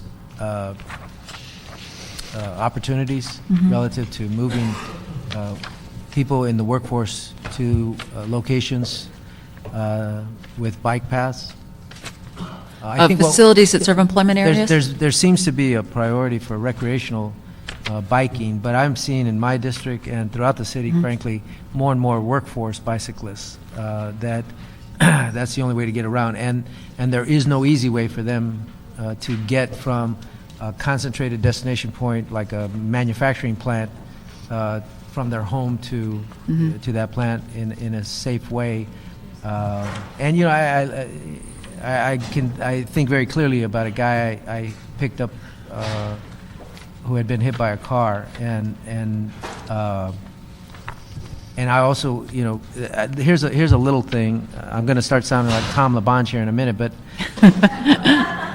but nobody thought to pick up his damaged bicycle and make sure he got it, and I was wondering what happens when an ambulance picks up a bicyclist. What happens to their bike? Then if it's a workforce situation, they may not be able to afford to buy another one. That I don't have any idea. Maybe LAPD would have some comments. When we're talking about bicycling, I'm not. When I get this report, I'm not capturing the real human element and also the prioritization of needs. To me, the priority ought to be focusing on workforce, bicycle paths, concentration of utilization of whatever the path is, recreation or workforce, but also some of the more humane issues, human-driven issues that we need to consider as we try to transform society from an energy-driven society to a human energy-driven society. Well, let me just make a couple of quick comments about this plan versus the 96-2002 plan. The 96-2002 plan is primarily a transportation plan, although there's recreation elements and concerned. The plan does cover recreation and transportation bicycling. The crux of the new plan and the consultant's true task, because we've really run out of opportunities on arterials, major arterials, unless we can make some significant change in the way we address that. And at this point, it's not a staff decision, it's a political decision to remove on-street parking and remove a travel lane. That's the only way to really get a bicycle facility in there. You make the proposal and you got one vote right here. Wait, there we go. Unless we knock down buildings. No, so I understand. I don't believe that the city council doesn't have the political will to do some radical things with regard to bicycling. We got a global warming issue here, and far beyond that. But all I'm saying is, can you orient your conversation so that we can be on the same terminology? Workforce strategies is the key phrase. The other thing I want to mention is, okay, and then we are going to go to the next item because we are going to have this item back in 30 days for the San Fernando Road corridor twice in my career. It's never been built out. That's why I'm a little frustrated when I hear things about plans and all that. This you know, I've gotten the funds, but they never get built. Just two quick things. Okay, Michelle, I know you want to respond directly, but we have people who've been here an hour and a half on this next item. So I would suggest maybe separate meeting with Mr. Alarcon and even Mr. LaBonge potentially on some of those issues, but we will have this back in 30 days with a status report. I would like to have the draft. I know normally we won't get it till the end, but potentially we can have a special meeting that would talk about the draft and be able to see that ahead of time so that there's some council comments on that. We won't be ready with the draft in 30 days. I'm sorry? We won't be ready with the draft I understand that. I'm saying when the draft is ready. Okay? All right. Thank you very much. Sorry, I don't mean to cut it off, but I don't want to lose a quorum on that. Our next item Madam CLA. Next item is number 8, which is a Rosendahl-Smith motion relative to the closure of the bicycle trail entrance gate along Culver Drive between Purdue Avenue and Sawtell Boulevard. We do have several comment cards. We will go to public comment first. Jay Slater, 8. Item 8. Jay Slater, Howard Hackett, Lou Corbin, and Colin Bogart.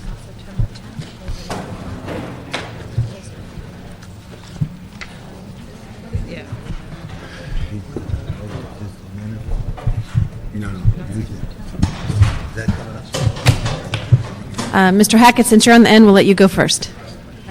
Howard Hackett. I'm a member of the LACBC. I'm on the Transportation Committee of the Delray Neighborhood Council. And I'm a member of the Basic Car group that meets at the police station. In fact, there's a meeting tonight with the Basic Car Advisory Council. And I've been there for 3 years. And as far as this little neighborhood is concerned, I haven't seen any dots on the map, which you get every month. Now, I'm an old guy, so maybe I missed some. Anyway, what I want to talk about this gate closure issue is this is a very small neighborhood. Purdue Avenue there's 12 homes on that neighborhood, and they're blocked on one end by the freeway construction, the 405 construction, and the other end by the bike path. There are 3 short streets in the neighborhood, so this is a very compact 60-home neighborhood. Now, the police have suggested that we do a 90-day bike gate closure, and they're going to do a half-mile or a quarter-mile study of the area. Now, there are 3 gangs that live in this area. One is the 18th Street Gang, which is in Culver City on the north. There's the Culver City Boys, which is on the south, and the Venice V13, which is on the west. Now, they may go out and rumble someplace, and that might get the police's attention and say, hey, we got crime in the area. But I just want to make sure that we concentrate on this area. Now, on March 18th, we had our meeting here. We talked about maybe 90 days. From March 18th to today is about 100 and some days, and the gate has been open, and as far as I'm concerned, there has been no crime. So I would suggest that maybe we consider that when we talk about closing the gate. Thank you. Thank you very much. Jay. Thank you, Madam Chairman. Normally, I speak to you in these meetings extemporaneously, but today I think I've chosen to write down several thoughts because this issue has become quite incensed, and there's a lot of sensitivity around it, and I want to make sure that we get into the record, and I'm more than happy, actually, to provide the committee with my comments in written form, and I'll leave them with the clerk. I'm speaking as a community member, a member of the Los Angeles Bicycle Advisory Committee appointed by Mayor Villaraigosa, and as a cyclist who frequently uses Ballona Creek bike path. I'm also speaking in my comments the opinions expressed by Kent Strumpel, who is a community member, a member of the BAC, representing CD11, and also a frequent user of Ballona Creek. After the last Transportation Committee meeting at which this subject was discussed on the agenda, Councilman Rosendahl asked Kent and myself to meet with the residents to see if we could find a solution to the issue. We had that meeting at the Councilman's Westchester office, but no solutions were reached. In May, in an effort to find common ground, Kent Strumpel, Mark Reddick, who's the president of the Delray Community Council, Howard Hackett, and I met with Council Rosendahl's staff, 2 members, along with members of the LAPD West LA Division led by Captain Hiltner. During that, what we felt was a very open and productive meeting, we suggested a list of ideas that might serve a concrete means of improving the safety issues in the Purdue Street neighborhood. Those ideas included instituting a neighborhood watch program, improved street lighting, fenced lead-in to the open gate, a video camera system which was offered by one of Councilman Rosendahl's staff, as well as a stepped-up patrol by both LAPD patrol units and the officers of the LAPD bike squad. It's very important to note that the Delray Community Council, of which this neighborhood is a member, voted in opposition to the concept of closing the gate. Captain Hiltner indicated, may I continue? Just if you could conclude. Captain Hiltner indicated that these were all good ideas and should be pursued. Officer Madison was going to discuss some of these with the residents in the community, In Captain Hiltner's letter, he suggests a 90-day trial to close the gate and judge its effects on the neighborhood. We don't see the advantage of this approach. To our knowledge, in the past 2 months since our meeting, we are unaware of any incidents in the neighborhood or on the bike path. Jay, if you could just conclude, because we do 2 minutes for each, but we will get a copy of your comments as well. It's vital that we work toward a meaningful solution and not make simply taking the course of least resistance by closing the gate. An idea that the 3 officers in the meeting said with great candor they cannot be certain will have a mitigating effect. Thank you. Lou Corbin? Yeah, thank you, Miss, how do you pronounce your last name? Gruel. Gruel, okay. Listen, all these people you're going to see up here speaking today, absolutely none of them live in our neighborhood. I live directly across the street from that gate for the last 10 years. Bill, you know the problems. We've been over this 100 times, okay? These people do not speak for me. They are not part of my neighborhood. I had never even seen these guys until Michelle recruited them for a little powwow at the gate, okay? So I'm going to move to a letter that we got here from the chief, signed by Captain Hiltner and also supported by the senior lead Madison, okay? These guys, they only care about the bikes. They have no compassion for the people who have had the front line of these idiots coming across right through our front yards for the last 10 years. And I'm talking about the gangbangers, okay? They don't live in our neighborhood. They've used that gate as an exit strategy for their gang activity for years. And until my son was right in the middle of it, I kept my mouth shut and looked the other way. Now, and Bill, you know the difference on the story. Now, I know that Michelle has recruited all these people to come up here and say all these things, $4.50 a gallon, but the reality of it is that we are on the front line of this mess. Our deal has never been a problem with the bicyclists. We don't have a problem with that. And as all things in life, it's a small group of troublemakers that start a lot of problems and spoil it for everybody. This man does not speak for me or my neighborhood. Can I just suggest it only because I don't like being in a room when they're pointed at people sitting next to you. Direct it to the chair. That's Okay, what it's. I'm just making a point here, Tom, okay, however you pronounce your last name. It's a fact. These people do not care about us. Delray community does not represent our little cul-de-sac. That gate is a problem. LAPD does not have the resources to patrol it on a regular basis. Now, if you're going to go along with the recommendations of the chief, of the captain, and the senior lead who are on the ground here, you need to fix the gate first. Because to chain the gate up without having the repairs on it, the way it is now, and it's been damaged, the pedestrian gate needs to be completely replaced. The access gate for the maintenance needs to be fixed too. So, because you can't chain them now the way they are. This is a very tough situation, and the problem is that there's a gate 200 yards up the bike path at Sepulveda. Opens up right into a commercial area. It's not right through the middle of our cul-de-sac. Thank you. Thank you very much. Colin Bogart, and if I can, ask the following, if you wouldn't mind vacating your seats, we'll ask the following people to come up. Dorothy Lay, Joseph Bray Ali, and Jim Lamar, I think, or Jim Lamb. Sorry. Colin. Hi, my name is Colin Bogart. I'm on the planning committee for the LA County Bicycle Coalition. I'm also a cyclist, and I ride Ballona Creek pretty often.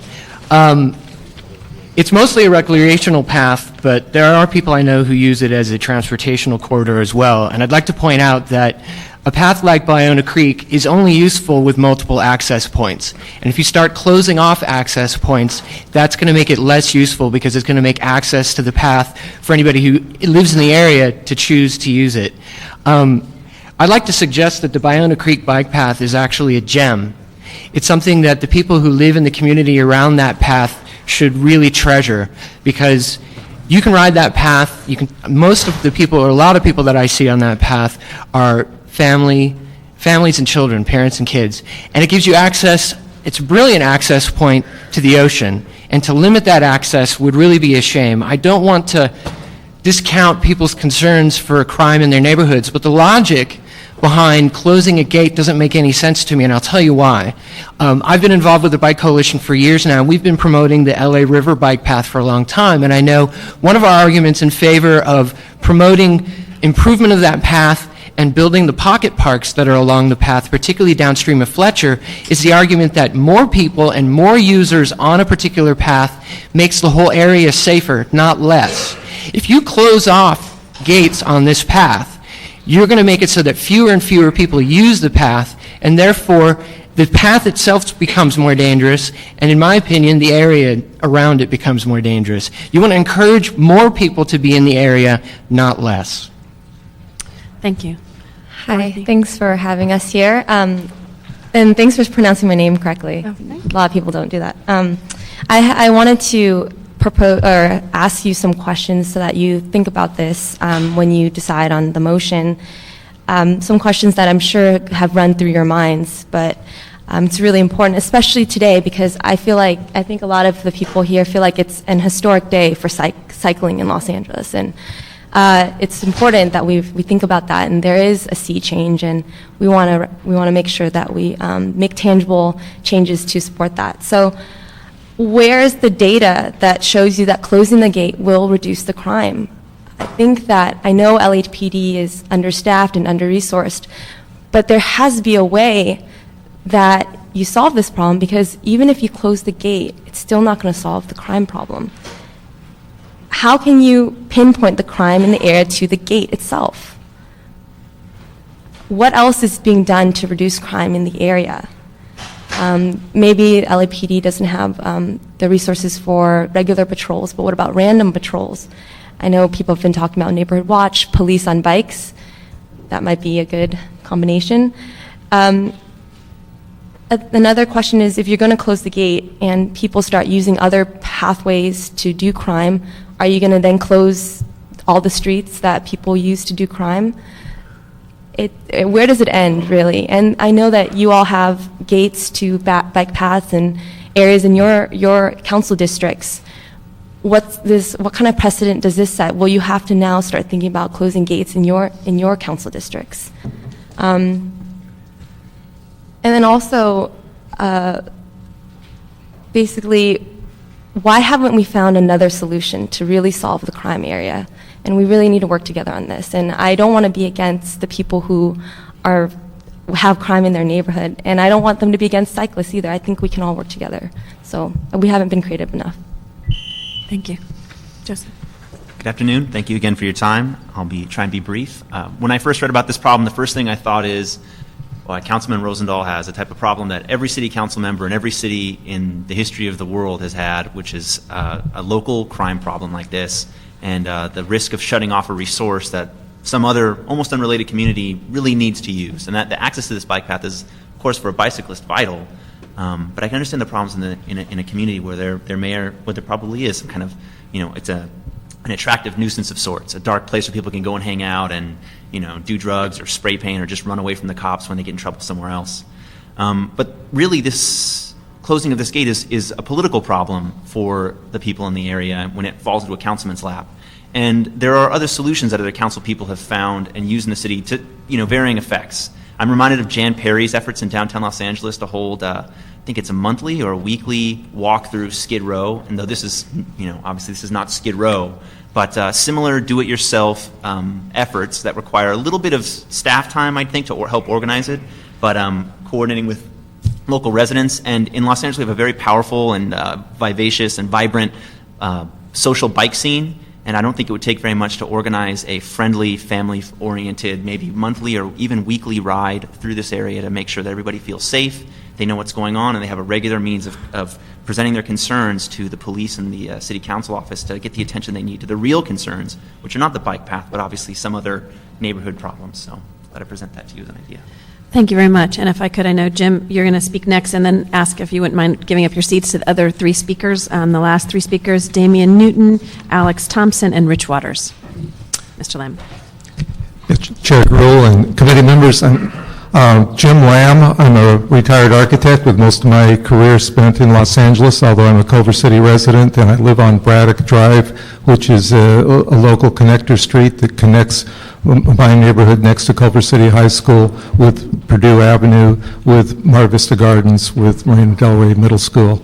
And even my safe neighborhood in Culver City next to the high school experiences problems, even including a drive-by shooting 10 years ago. And so we all deal with these issues. I am currently focused on full-time volunteer leadership in the community. I head a nonprofit organization called Bikeway Creek Renaissance, and we're focused on cleaning, greening, and teaching Bikeway Creek and its watershed, which basically covers the whole west side. And in that process, we try and come alongside communities and neighborhoods. We have not had the capacity to come alongside the folks on Purdue Avenue directly yet, but 2 years ago, we partnered with the Mid-City Neighborhood Council and the block clubs there to improve their creekside frontage with community beautification grant funds and planting along Bikeway Creek. And a lot of that effort was to turn that neighborhood around, to start dealing with the issues of gangs and deterioration and graffiti, that sort of thing. And then more recently, we adopted a community garden next to the Centinela Creek in Del Rey, and we've got other things in the works. But Bikeway Creek, as you guys know, is a really key asset to transportation and recreation in all of the west side, and it really does need to work for everybody. To close the gate would make things less safe, in my opinion, and could mean that it would cease to be the commuting resource that it now is if people do not feel safe riding along the creek. Thank you. Thank you. Damien? Good afternoon. My name is Damian Newton. A lot of you hopefully know me from things I write for LA Streets blog, or apparently now the Transit Coalition. But today I'm here to testify on behalf of LA Walks. Before I do that, my heart goes out to Councilman Rosendahl. He had Pico Olympic on the agenda this morning, and now Bikeway Creek this afternoon. All of this with the July 4th incident and people's reactions to the way it's being handled in the press. So you've had a rough week so far, and it's only Wednesday. Goes with the territory. He loves it. Today I'm testifying on behalf of LA Walks, 10-year-old advocacy group dealing with pedestrian and walking issues in greater LA County. Our concern with this, and I will admit to not being an expert on this particular gate or this particular the incidents that have caused the calls for closure for the gate, but our concern has to do with access to the trail. A lot of pedestrians use the trail also, and unlike cyclists that may have an advantage if they needed to get away from a dangerous incident, if there are a lot of gang activities in this area and you're on a trail and you see trouble coming, someone on a bike may be able to get away from it a lot faster than someone on 2 feet. So those 200 or a couple hundred yards to another gate could be a big problem for someone on 2 feet, especially someone who may be older or someone who's carrying a child or walking with their family. So that's just something we wanted to throw out there. The other thing is, I know this project was mostly built with public funding. I'm not completely familiar with the funding structure, but if a lot of it was from outside of the city, which I'm assuming it was, restricting access to a trail that's been paid for under the assumption that there would be X number of gates at X number of spots could endanger some future funding for bike trails and pedestrian trails in other areas. So, thank you. Thank you. Alex? Hi. In addition to living in Rosendal's district, this is particularly relevant to me because I live about a mile north of the path. And anytime year round, I'll go down there 2-3 times a week, ride down to the beach or ride further, sometimes to go someplace, sometimes to train. So on Valentine's Day last year, I made an error in judgment in the way I rode, and I face planted on an access path from Overland to the path. And I knocked out my 3 front teeth while I bit through my lip. How'd you do that? Face plant. What did you say? Face plant. What's that? I would say something more Plant on your profane. I went head first into the ground, over the leading with my Planted your face. face. No hands or Okay. nothing, just took it on my head. You just fell off the bike? I hit something. Okay. Point being, I hit something. Point being, had I crashed in an area further away from an exit, it would have been a lot more inconvenient to stagger over to the road, dripping blood everywhere, and get a ride to the emergency room. And if you want, I spent 4 months without any front teeth. If you want a challenge in community organizing, try convincing people to ride bicycles without any front teeth. So, and all that time I couldn't pronounce, T, F, V, anything like that. Awful. So I've got my teeth back, $7,000 dental work, and I can pronounce words like fair, effective, feasible. I don't think this is a fair solution. It's going to have consequences for cyclists. I don't think that it can be construed as effective because it's not addressing the root cause of the crime. And I'll tell you why, if you do implement it, I guess feasible is improper, maybe just effective. When I was younger, I may have gotten into a few golf courses in the Midwest, and I can tell you that all along that path, if you want a new exit, all you need to do is get some garden shears, and you can create your own exit. Or, if you're a below average high school basketball player or high school high jumper, you can leap the fence next to the Purdue gate. It's 4 feet high from people climbing it. So I don't think that this solution is really a solution at all. I think it's a whitewash. And I would encourage you to look for another solution. Thank you. Thank you. Rich? Rich Waters, the ex-president of the Pico Pico Neighborhood Council. I think I'd like to bring in more of a larger picture here. We're trying to encourage people to get onto bicycles and trying to at least go onto recreation, which this place is about recreation. Excuse me. It's about recreation. And if we get people going on recreation areas, then maybe perhaps they go, oh, wait a minute, maybe I can do this and I can ride to work. The problem is with riding to work, and this place is a very safe place because it's completely separated away from traffic. I didn't ride my bike down here. I ride my bike every single day, but I don't ride my bike down here because it's too dangerous. And that comes to the point of the exit at Purdue. The exit at Purdue, and most cyclists will tell you that they like to exit onto streets that are not thoroughfares. They mentioned that there's an exit at Sepulveda. No bike person will go on Sepulveda. It's dangerous. And so consequently, this gate is very, very important for bicyclists to exit off in that area so they can get back on the side streets. Most bicyclists like to use the side streets because it really is that dangerous. Since you have these plans, the bicycle plan, you have the West LA Livable Boulevard Comprehensive Corridor Plan that says to increase the amount of pedestrian and bicycle activity and also to address bicycle improvements. It seems to me that this is a no-brainer not to put up this gate. Lastly, here's the letter from the police department. There is nothing here at all about coordinating the bicycle patrol that does all the time in Venice Beach. There's nothing about anything about coordinating anything. I see this for these poor people that have to live in this area and put up with these gangs. This is a police problem, not a bicycle problem. So I wish we could settle that for the police department doing their job. Thank you. Thank you very much. Thank you all.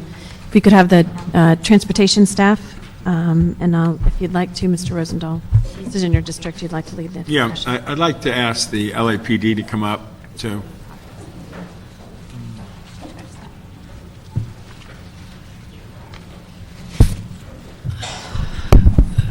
Michelle Mowry, Senior Bicycle Coordinator, City LA DOT.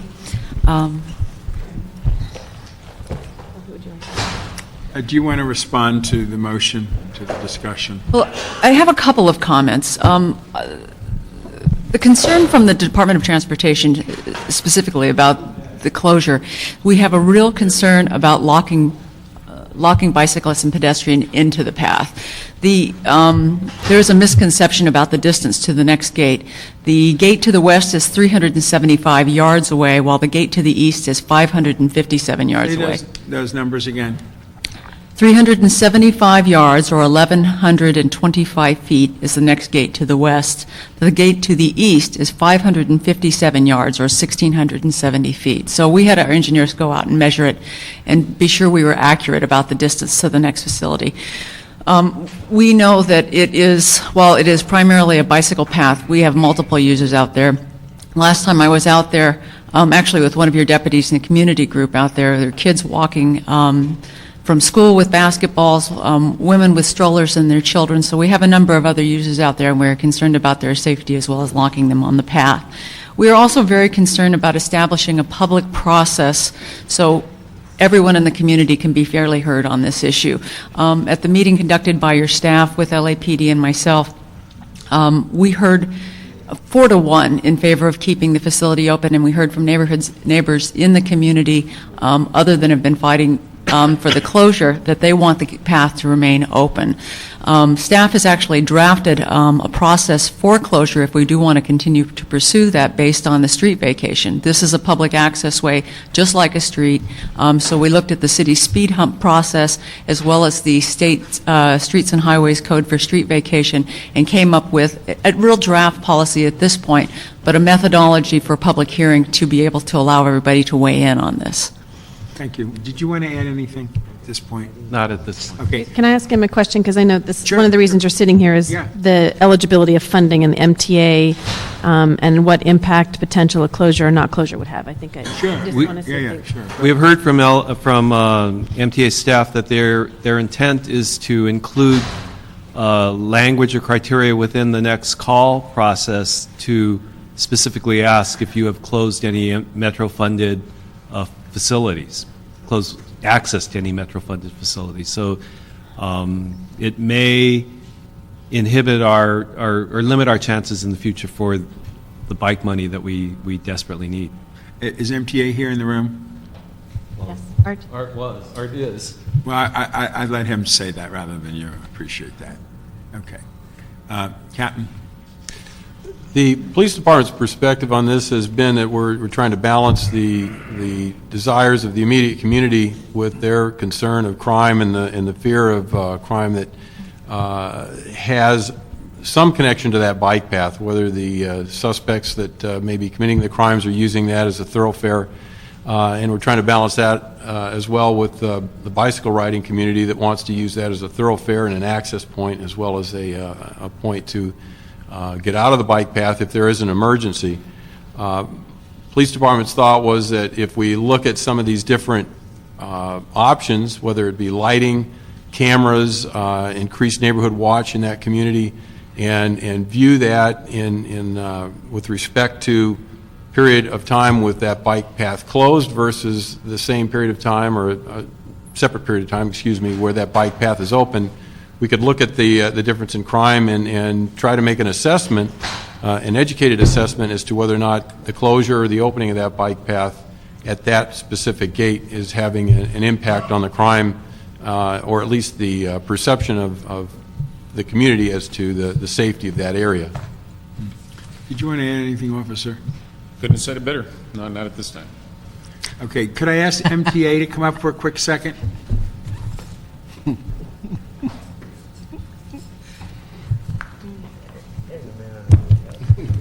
Arthur Henry, Metro Government Relations. Arthur, let me ask you this. This is a tough one, okay, not just for me, but for everybody involved. I physically walk the neighborhood. I know that block. I know the people that live there, and I know their stories of over the last few years of robberies. And unfortunately, a young kid got beaten up too, whose father was here today. We've looked at various angles of this. If we closed it for 90 days as not a permanent closure, we did a 90-day closure. We brought all the parties and kept them around this issue, and then revisited it to see if we leave it closed or open it again, but only 90 days. And we have to take another action to keep it open, to keep it closed after that 90 days. I'm not going to let it just drop dead and then it's there and that's that kind of thing. Would that impact us as a safety issue that we're exploring from a community-based group on one particular gate that's maybe 500 yards from one, 500 yards from the other? Would that impact the whole city's funding?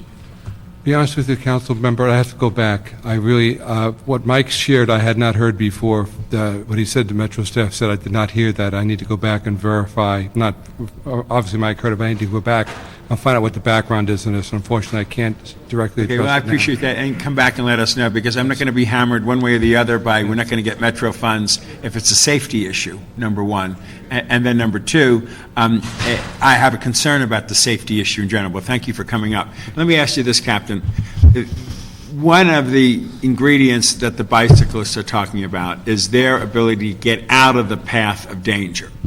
And because this is not an access to the bike path as much to get on the bike path and go as it is a gate to get out of a situation. I mean, I physically walked around the area, like you couldn't put your car somewhere, come somewhere else or whatever. You know, I don't see many people, I could be wrong on this, coming into there as their way to get on the bike path. I basically see it as the concern that one of the constituents brought up about the V13 and the Culver City Boys and the Shoreline Creps as issues there. And I have heard anecdotal stories from law enforcement all over the place. In your mind, Captain, what about this 90 days? What would that do if we closed it for 90 days from your perspective to look us in the eye and say it's safe open or it's better safe closed? I mean, that's your job with me to figure out. What it would enable us to do, and as I mentioned earlier, my recollection is that our pedestrian and our bicycle accidents are up this year to date. What that would do is enable us to look at what is the effect of that closure. Is the community feeling a greater sense of security because they don't see individuals coming in and out of that bike path that may appear to be gang members, or they don't see transactions taking place that appear to be drug transactions? It's my recollection that there are individuals that do live in that immediate area that are using that as an access point to get on the bike path, as well as an access or a point of exit once they do finish their bicycle ride. The only thing I think that will give us is a window of opportunity to look at what the effect is. Did crime go up? Did crime go down? And we'd have proof one way or the other that there is a difference, or there isn't a difference. Crime could go up, could go down, it could remain static. What about some people's comments that it's only a 4-foot-high fence, anybody can just jump over it anyhow? As it was pointed out earlier, the fence is low. An individual that may have just committed a robbery or a purse snatch or something like that could jump over it. There is a space at the bottom of the gate, as I recall, which would enable somebody to crawl under it if they wanted to make good their getaway. So that's a good point, that fence, or that gate, excuse me, would need to be fixed so that it is a proper height to prevent somebody from vaulting over it, as well as the lower area would have to be fixed to prevent somebody from crawling underneath it. So then your recommendation is let's try it for 90 days and see how that affects crime one way or the other. Try it, and we can either come to a agreement that it made a difference or it didn't make a difference. Thank you, Madam Chair. So I have a couple questions, and we'll go.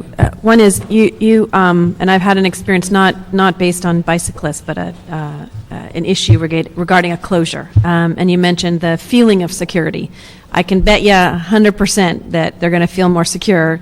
They're going to tell you they feel more secure when the gate's been closed over that 90 days, and that are there criteria that say it would be better or not? And my other question was, I think, and mentioned in your letter, it said that other alternatives had not been considered, like some kind of cameras or other things.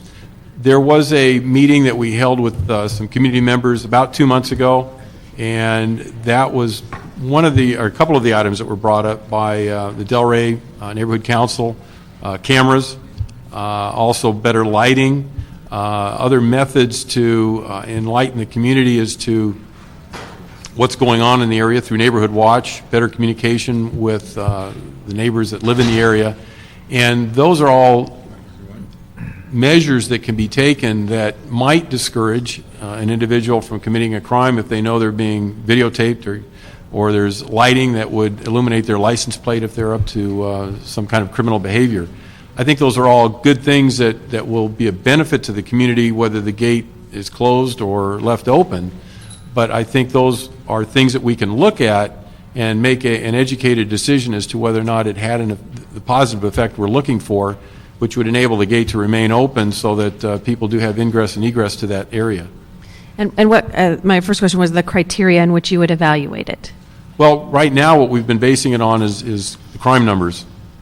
In that specific reporting district, we could also expand that outward some, but again, it gets into some of the questionable areas to whether or not that crime that has occurred in there had some tie to that bicycle path, whether the individuals used that to gain access to their victims, or the victims were there simply because they had access to the bike path.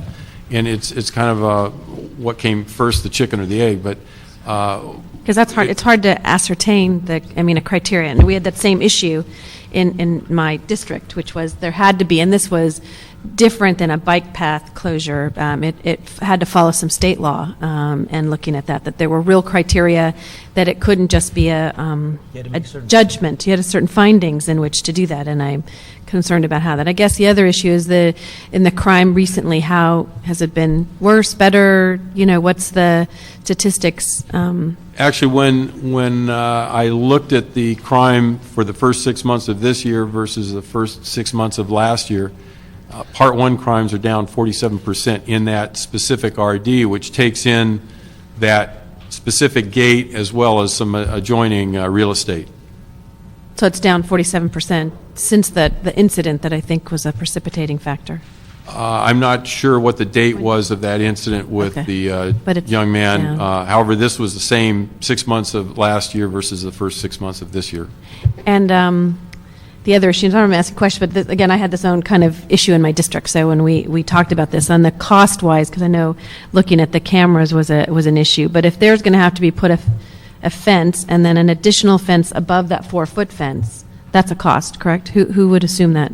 I believe the issue was the gate is at a lower level, and the gate would have to be raised up to meet up with the top of the existing fence that butts up to it, as well as the lower part of that gate would have to be extended downward to also prevent individuals from climbing underneath it. So but the wall that the gate is on, is that higher than 4 feet? Well, there's no wall. It's just the fence itself that doesn't open. The fixed part of the fence, I believe, is 6 feet. The gate that opens in and out, there's a pedestrian gate as well as a vehicular gate, is at a lower level. It doesn't go up to the same height. Mr. Alcone? Yeah, the only thing I have in my file, unfortunately, is maybe I'm just not looking at this. I was looking at some crime statistics in a letter dated August 9, 2007, that represented 18 months prior to that time, and it lists 21 crimes. Do we know how many of those crimes were related to the path? No, at that point, we looked at a greater number of reporting districts, not just the immediate reporting district that gate is in. And so we tried to take in a little larger area, but again, we're not able to say that clearly the bike path had some effect or cause and effect with that crime. We were trying to look at a larger area just to get an idea on the amount of crime that was taking place in that immediate area. Okay, so relative to do we know of crimes that occurred as a result?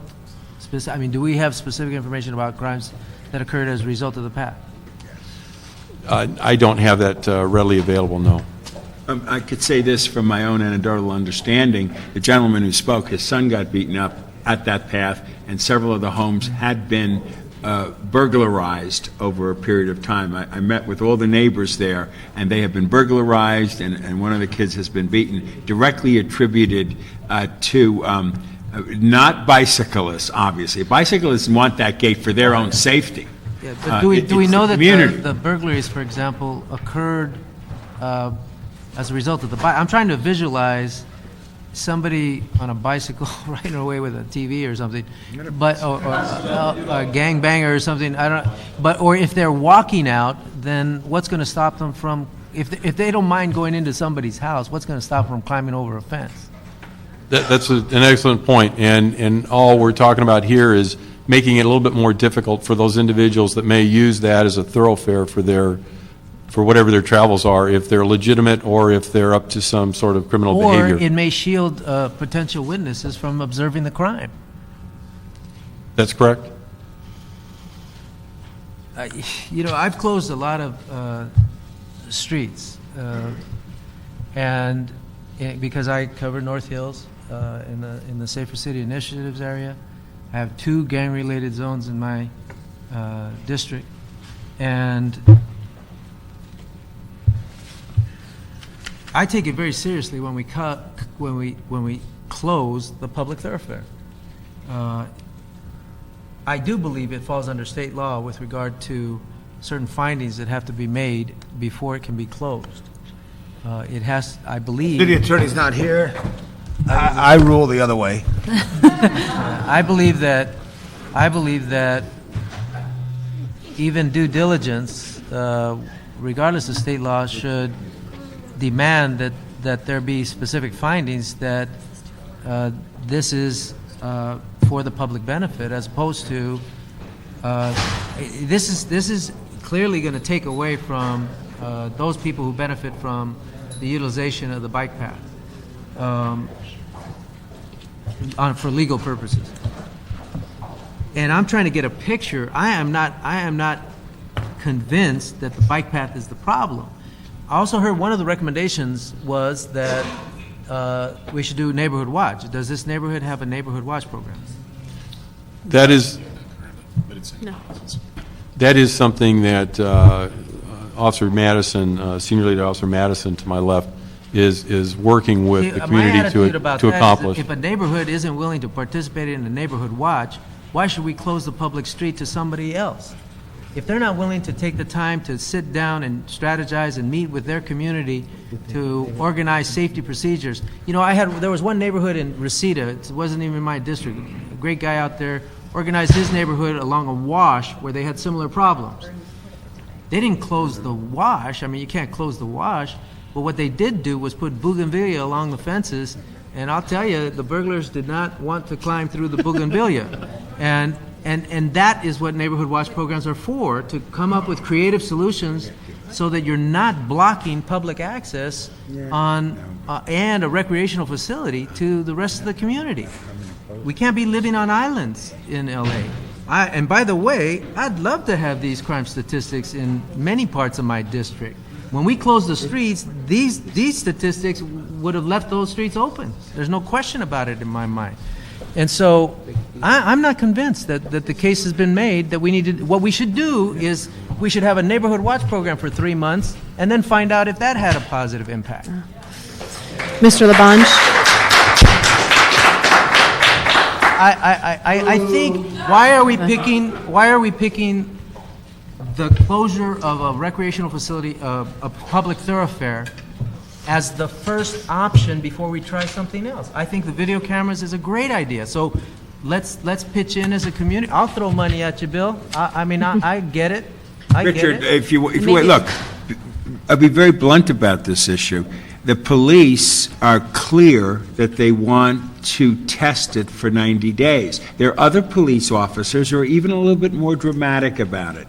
And frankly, I care about the bicyclist safety very much so, but I care about my residents on the other side of an open place that have had robberies of their homes. A kid has been beaten. That, Bill. And if the police weren't able to say, close it for 90 days, we wouldn't be sitting here today. I respect that, Bill, but you voted against police recommendations in the past, and there will be other opportunities. The only things I voted against was I didn't get money for gang prevention and intervention in my district at all this cycle. So the gangs that I do have in my district, I have no prevention and intervention money. I'm not in a gang-zoned area, though I have killings. I don't have enough death. I don't need any more outrageous behavior on that bike path until the police tell me it's safe enough to get rid of the gate or open the gate. The community that physically lives on the side of that gate, and none of these bikers live in those blocks right there.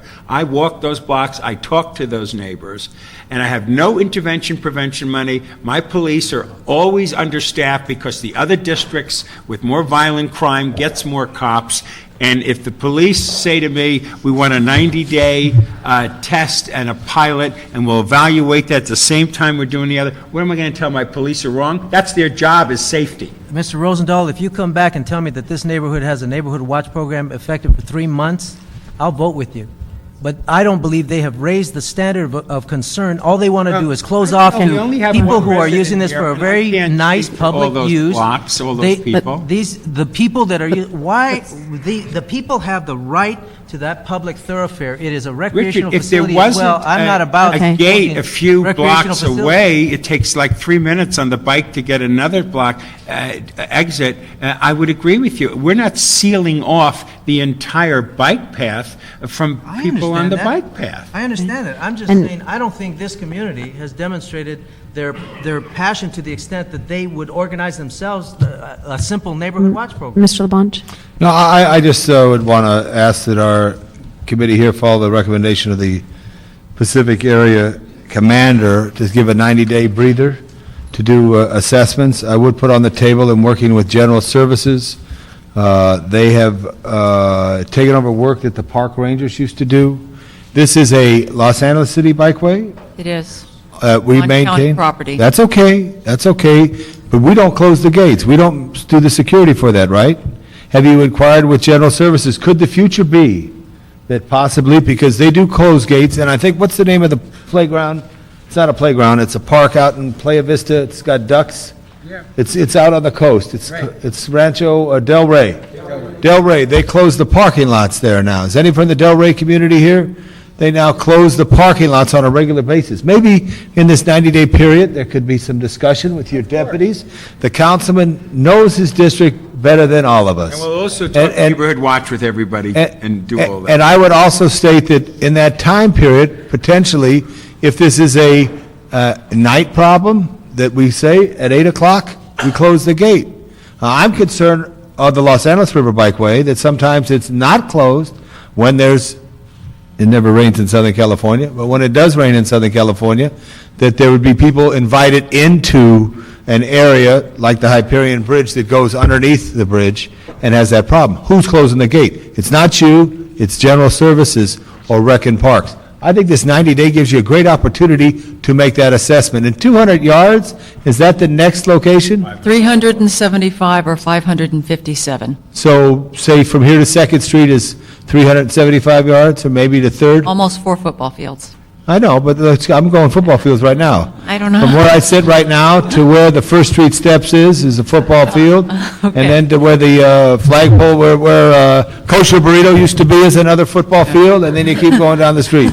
I would recommend, committee, that we support Mr. Rosendahl based on the police department's report.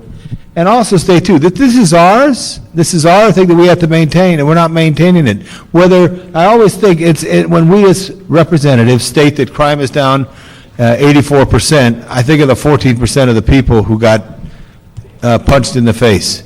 And when crime is down 100% and there's zero crime, then that could be a base that we go to. If one person is affected by a situation, whether or not, you got to break the pattern. And I also think there's creative ways. Maybe it is planting bougainvillea that adds to harden the target. Maybe it is having them open it at 5 a.m. and closing it at an hour after dusk. But I think you need those 90 days, and I would support Mr. Rosendahl. When has the crime, when does it normally occur? The crimes occur during the day, during the night. There's no set pattern of time when they're occurring. I've made a motion there, too. I just wanted to add it to the end. I move the recommendation of the police department. Okay. Again, my concern, and I will, at this point, support that only with the fact of that there's criteria. I mean, I'm concerned, about that not just being people feel safer, that before this goes to council, that there be actual criteria that you've developed that addresses what's going to be evaluated after that 90 days. Because, again, there are certain findings, and I don't think it belongs, it's not the same, unfortunately, Mr. Alarcon, as it is a street or for me, it was a bridge or an alley. Mr. Attorney is back again. Is that correct? That a bike path closure is different than? It is in particular because the proposal is not to close the path. The proposal is to close access to the path in one place. Now, that is not to say that that would necessarily be a favored action. We would want to see as specific and targeted a closure with specific findings that formed the rationale for such. And we're assuming that that is what the law enforcement personnel, along with the council office, are doing in this instance. Mr. Parks, do you have any comments? Excuse me. Yes. I think we need to decide whether we're going to close the gate or do the neighborhood watch. We can't do them at the same time because then it confuses the. Close the gate. The motion is to support the police department, close it for 90 days, and at the same time do it. And you could do that because you're not responsible for it. They're responsible for it. I understand, Mr. Labange, but just let him finish. I think he was making a point. It clouds up the results of the test. You don't know whether the crime has been lowered because the gate was closed or because there's a new neighborhood watch active. And so we need to be clear about what is going to happen during the 90-day test period, that's all. Yeah. So I think what I would like to see happen is between now and the time it comes to the council, that issue and the test and the criteria established are clear so that there's some way other than, again, if I live in that community, I'd say, 3 months from now, I feel safer. But that's a subjective position. It is not an objective position in which, and I think the same is how do you get feedback from the bicycle community and the others who are using that, and the Del Rey Neighborhood Council that they came here and testified that they were in opposition to the closure. And I also think too, with general services, if they get in the equation, have them discuss it. They are locking gates at parks in the region, and they could possibly lock that. Have you ever consulted general services, Michelle? On this particular item? No, these issues, like No. protecting our bikeways. They're responsible. There's been a great transformation from the rangers, okay? You shrug your shoulders. Why? Because we have park rangers and general services do different tasks depending on the city. I think in this particular situation, the gates are closed by maintenance crews. So we've got a little different scenario out on Bayonne I think that's Creek. why you need to figure this out in 90 days. And I also will tell you this, that the whole world of the rangers have changed, and the general services and their police have really become an arm of service to the city and being proactive. I've seen my gates, if I could call them my gates, and no one likes gates, but you have to have gates. You have to assure that there's some order in the system, that they get closed on a regular basis. Maybe an answer is that it is closed 1 hour after sunset and open 1 hour before or at 5 a.m. for that. Maybe that is a solution, but you will find out because that's your job. Well, And that's one important. criteria, and I'll go to my example of the bridge. The reason we were able, and we identified, we close it at nighttime at a certain time and open in the morning, because there was criteria that were established that said the crime that occurred was during these periods of time prior to the closure, and after the closure, for that 90 days, there was no crime during the evening part. The day part, it was the same. And so the decision, so again, based on criteria, was to close it at night and have general services go and open and close. But unless we have that criteria, it becomes a very subjective decision. Well, let me just say about subjective decisions. A lot of decisions we make are subjective. We will produce findings with the LAPD that will substantiate the LAPD's commitment to safety. That's their job. And when they tell me, and believe me, it's not an easy one for me, that it's a safety issue, and I know where I stand with the city's gang reduction plans and all that other kind of stuff. Look at me, I didn't do it. It's very clear to me that my residents feel threatened, be it real or not. We're going to find out, and we're going to do the findings. For a father to talk about his boy getting beaten up, and for me to hear 5 or 6 other residents literally tell me how they had break-ins right in that little island of homes along a bike path, it's a real issue to us. So we appreciate you, Captain, stepping forward with it. My office will work with you. We'll put the findings together before it goes to the full council. But once again, it is not an easy answer. Mr. Roosevelt, I strongly advise you work with the city attorney as well. Well, of course we will. They're part of it. To get findings that will be acceptable to them. I think All right, so- be acceptable. We say we're the council. They're supposed to represent us. So it looks like there is I'm not sure what, Mr. Alarcon, if you want to vote in opposition to this or, okay. So 4-1 on that with the criteria being included before it comes to the city council. Okay. Thank you. Our next item is item number 9, and I would like to ask our colleague and president of the council, Mr. Garcetti. Item 9 is a Garcetti-Reyes motion relative to developing a shared lane pavement markings pilot program. I like saying sharrows. It's so, it's the new lingo. Thank you very much, Madam Chairwoman and members of the committee, and I appreciate you indulging me for a moment. We got out of our Rules and Government Committee, so I hadn't planned on testifying, but I thought I'd come by, so it was good to watch the spirited debate. I want to thank you first, Ms. Gruhl, for being the most pro-bicycle chairwoman, I think, of Transportation Committee that we've seen. All of you who, Tom and I get to bike to work together many years, and Mr. Rosendahl, Mr. Parks, Mr. Alarcon, Mr. Reyes has been great on bike issues. This is the most pro-bike, I think, city council we've had ever. The first political act I ever took as an Angelino was for bikes when I was 7 years old, and I licked envelopes from my uncle, who was a big proponent of the Veloway, which was an idea to have bike highways right next to the freeways. And while that didn't happen, it certainly came to my political consciousness how important it was to get involved, and here I am now in City Hall. I want to thank you for your support, and I know that the Department of Transportation has looked very closely and has been really great in working with us to look at where we implement sharrows. But I'd make a very simple request of you today, which is, I know there's some hesitation about adding Vermont as well as Fountain, but I'd ask us to do both. And for this simple reason, we have, well, it scared me, I didn't even know that, but that was behind me. Thank you for your enthusiasm.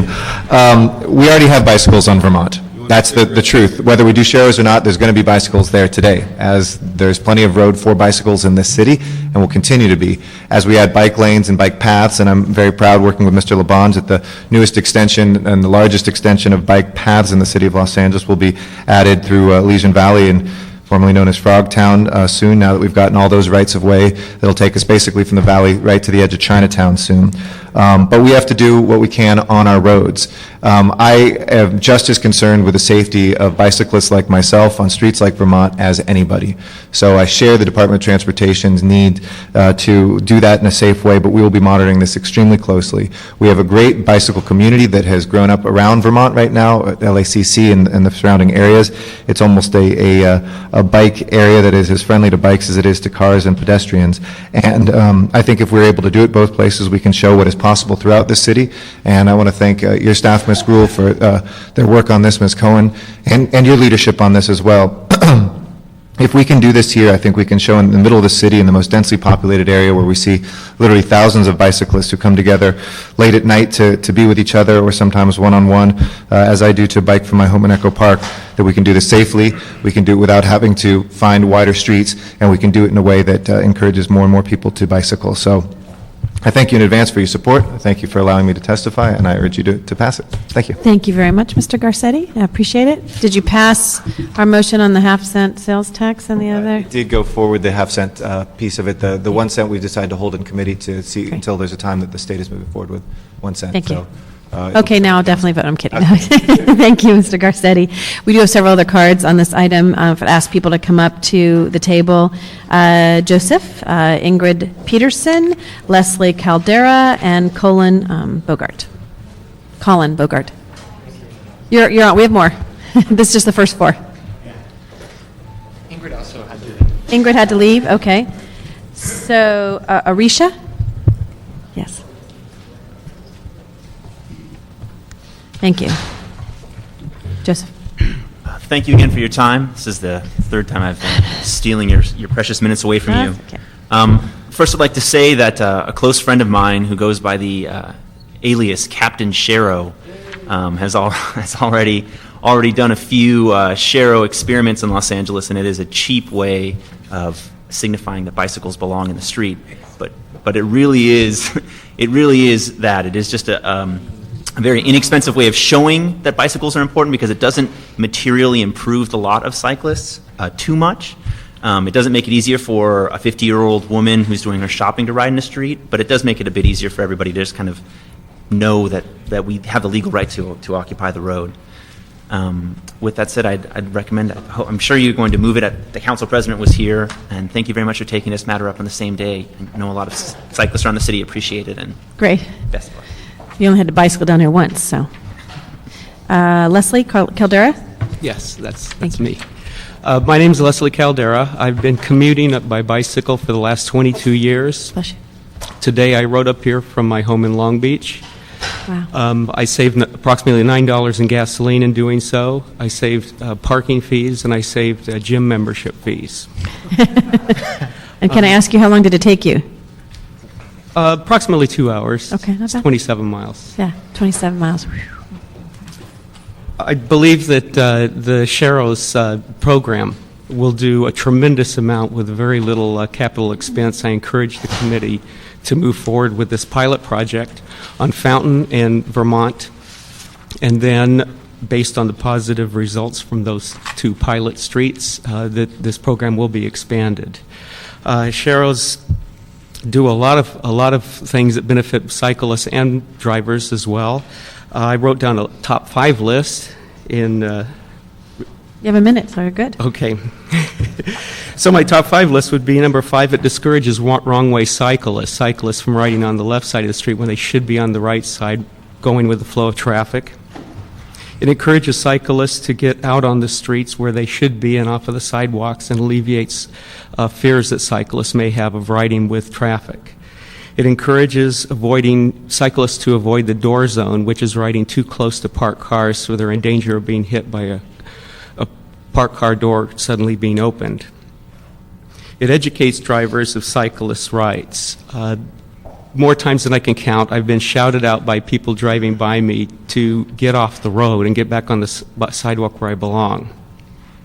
A tremendous amount of education is needed for motor vehicle operators.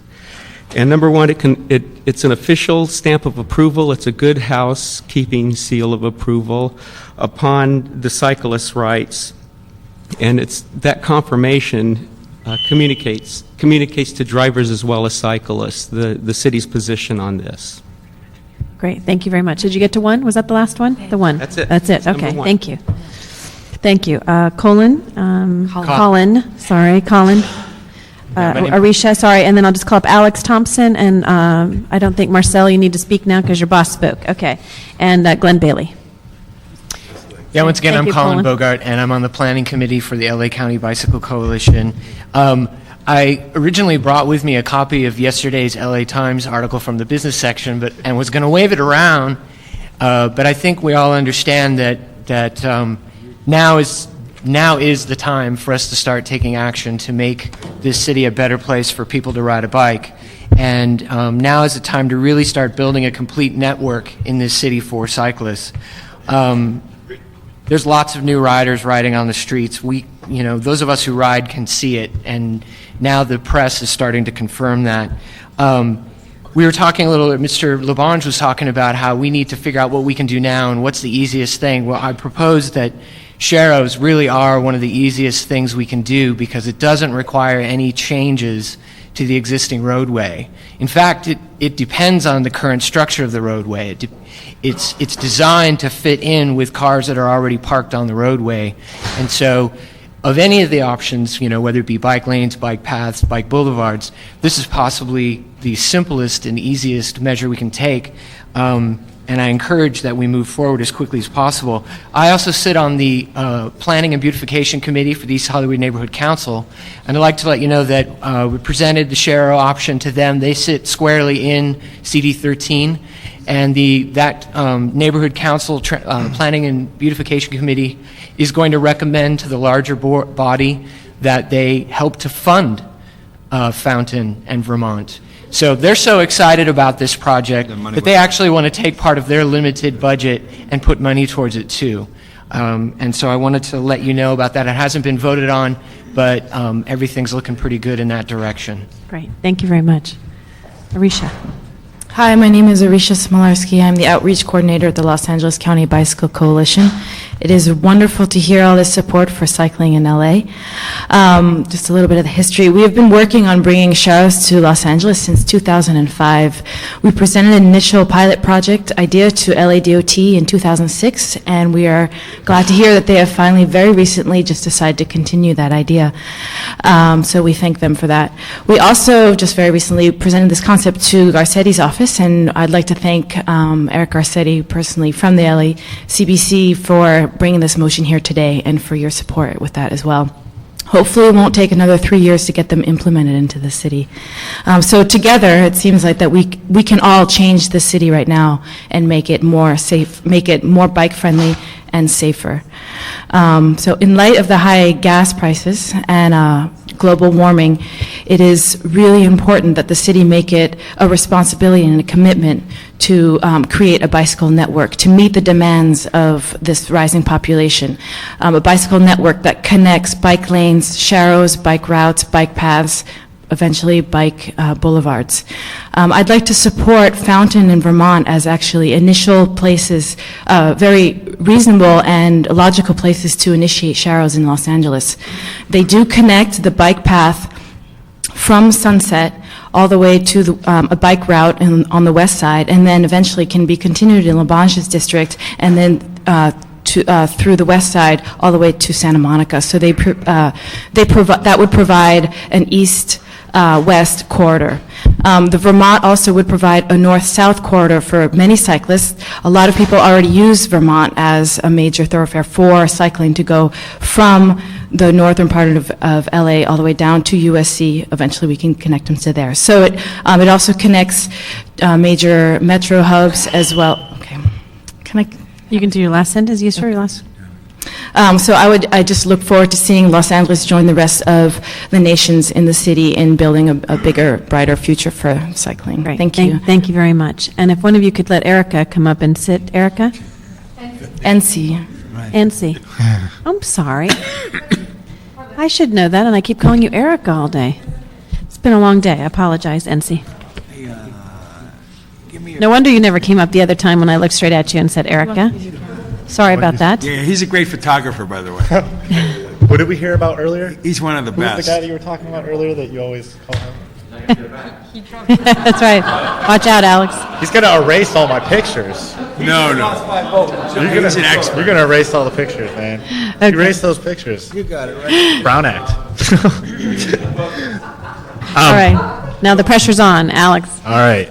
I want to say that I support this resolution, motion, with the qualification that it should be one of many. When you take a long journey, you don't hesitate at that first step. In a sense, I would say this is the first step in towards making LA more bicycle friendly.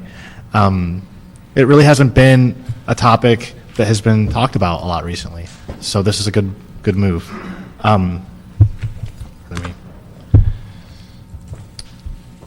I came here today. I rode from Mar Vista, okay? And on the way here, the logical route would be to take Venice because there's a bike path all the way up to just before Crenshaw Boulevard. So that's the right way to go, except that I went to La Cienega and I cut up to Pico. And the reason I did that was because the bike path on Venice Boulevard is more hazardous than taking the lane on Pico.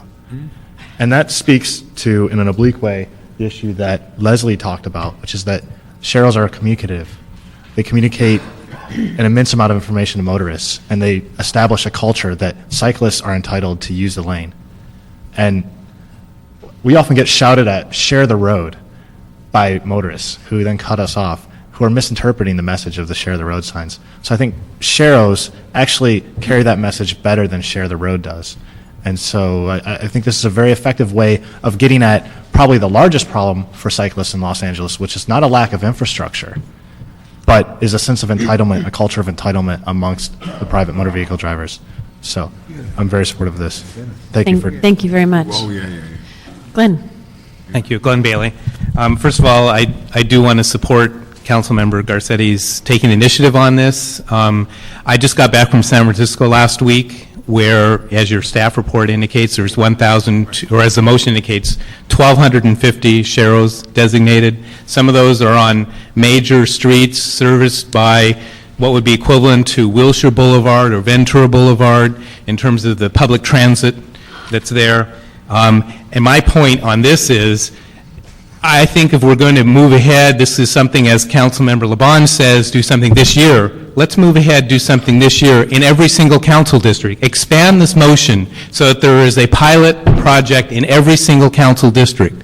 And if a council member, for whatever reason, doesn't want to be part of that, let's make sure at least it's in every region. Let's make sure there's something going on in the valley and in the harbor and on the east side, because frankly, the traffic conditions on Fountain in Vermont, in terms of road condition, traffic patterns, et cetera, are not the same as what's in the valley. And yet, this is a program that I think needs to be started and tested in varying conditions. Let's expand this to those various conditions we have throughout this great and large city.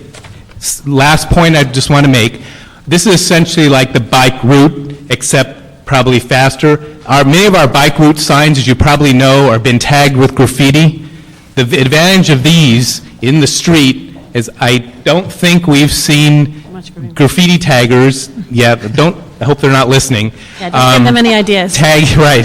So, having the marks in the street visible for cyclists, visible for motorists, and I think a much more effective way of communicating the same sort of a message without all the maintenance issues that we are faced with some of our signage on the routes. Thanks. Thank you. Thank you very much. NC. Hi, I'm NC Box. Thanks for calling my name NC. I'm also very much for this. Obviously, cyclists, whenever I see a cyclist too close to the door zone, I'm cringing because I'm just waiting for that door to open and that cyclist to be flying out into the street. And I was almost clipped one time by a door also, but thankfully I was 5 feet away from the door zone. I really take the lane, but most of the cyclists don't take the lane. And so it's a great message to put the sharrows up. My questions would be, is there a program or does this program have some evaluation? Can we implement it so that we will know, is it a successful pilot program? How many cyclists are using it? Will they use it? And also, who does the outreach in education? So will the drivers know what this is for? What the sharrows are for? Will the cyclists know what the sharrows are for? This needs to have a big educational program on both sides. And so, yeah, just the education and the evaluation elements, I think, are very important in this. So please keep that in mind. Thank you. Thank you. Thank you all very much. Okay. Ask him a question? Sure. And while everyone else is leaving, we'll ask the department to come up, please. Yeah. Transportation? Yeah, the Mar Vista this discussion you just had about taking Venice Boulevard, you took it up to La Cienega, you said. Yeah, I took from Overland to La Cienega. Okay, and what was happening on Venice Boulevard that made it dangerous? Explain that again. Well, the bike lane, this is one issue with bike lanes in Los Angeles as opposed to bike lanes in rural Kentucky. Yeah. They're always right next to a bunch of car doors. So as NC mentioned, a car door will crack your chest open if you hit it at 20 miles an hour. So I don't like being near the door zone, and in that section of Venice, people like to turn right and left across you without seeing you, which can be hazardous for your health. So it's a dangerous thing to have that bike path that way. Yeah. And what would be your... It would be dangerous to remove the right-of-way for cyclists in a planning sense, but yes, I agree that it's not always the best place during the daytime. At nighttime, it's great. And what is the solution in the daytime? The solution to riding safe in the city at all times is route selection. Are you asking me about a solution for the individual cyclist or a solution at a municipal level? No, for Venice Boulevard, which I care about in my district and my constituents. It's a tough call. The citywide thing would be, It has unusually wide sidewalks. You could actually expand the road there and put, the Europeans have some interesting solutions. I think you talked about this. You can make it wider. Yeah. That makes sense. You can certainly do that on Venice, because it is a boulevard, and it certainly has the ability to do that. Venice has a lot of space for doing that, and it's built as a very wide open boulevard with, I think, the intent to be walkable, but it's not. What they do a lot of times is in between the long thralls, there's 2 lanes, but when you get to an intersection, they expand, and everybody's on their awareness behavior, but it does give, like if you took a lane out of Venice and put put that wider bike lane. But the biggest thing I just wanted to say, which I found from 4 days of riding at 1 o'clock in the morning and at 6 in the morning and throughout in Europe, in the whole total difference is the person driving the car respected the bicyclist. The person driving the car would stop at the intersection to allow me to go forward. One of the worst MTA board meetings that I was at was when we had to deal with an issue of a poor USC student who left Adams Boulevard off the sidewalk into the street and met her fate with an MTA bus, which was a terrible accident.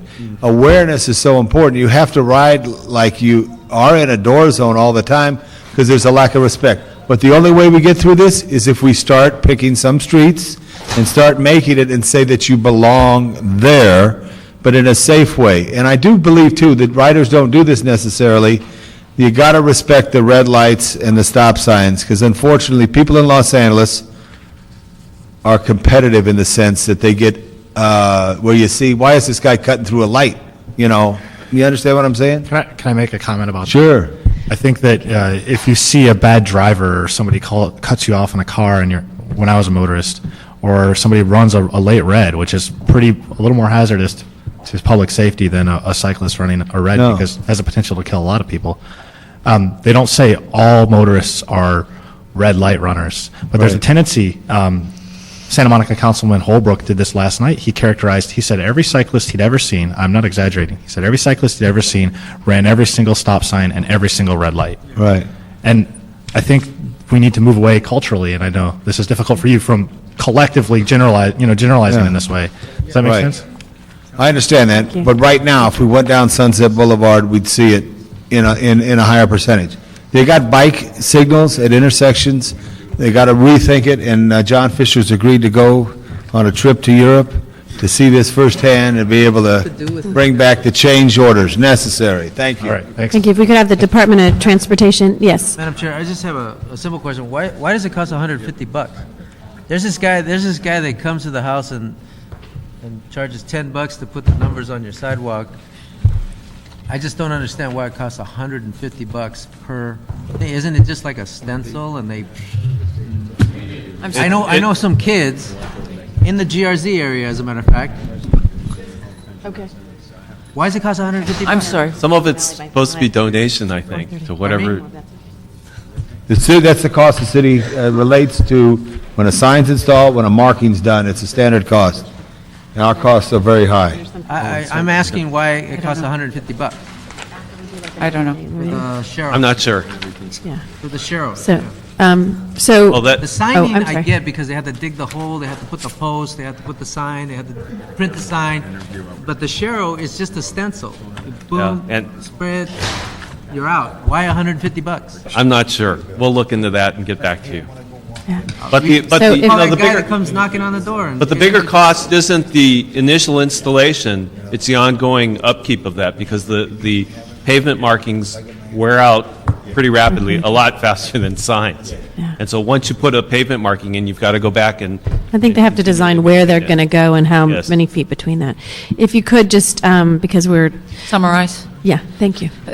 LACBC did come to us and ask us to initiate a share program. At that time, we had told them we would work to conduct a study to be able to do so. We had interviewed 2 interns to be able to do so. Unfortunately, they took jobs in other places. The good news is we did interview another intern last week who's accepted the responsibility of taking on the study to be able to do this.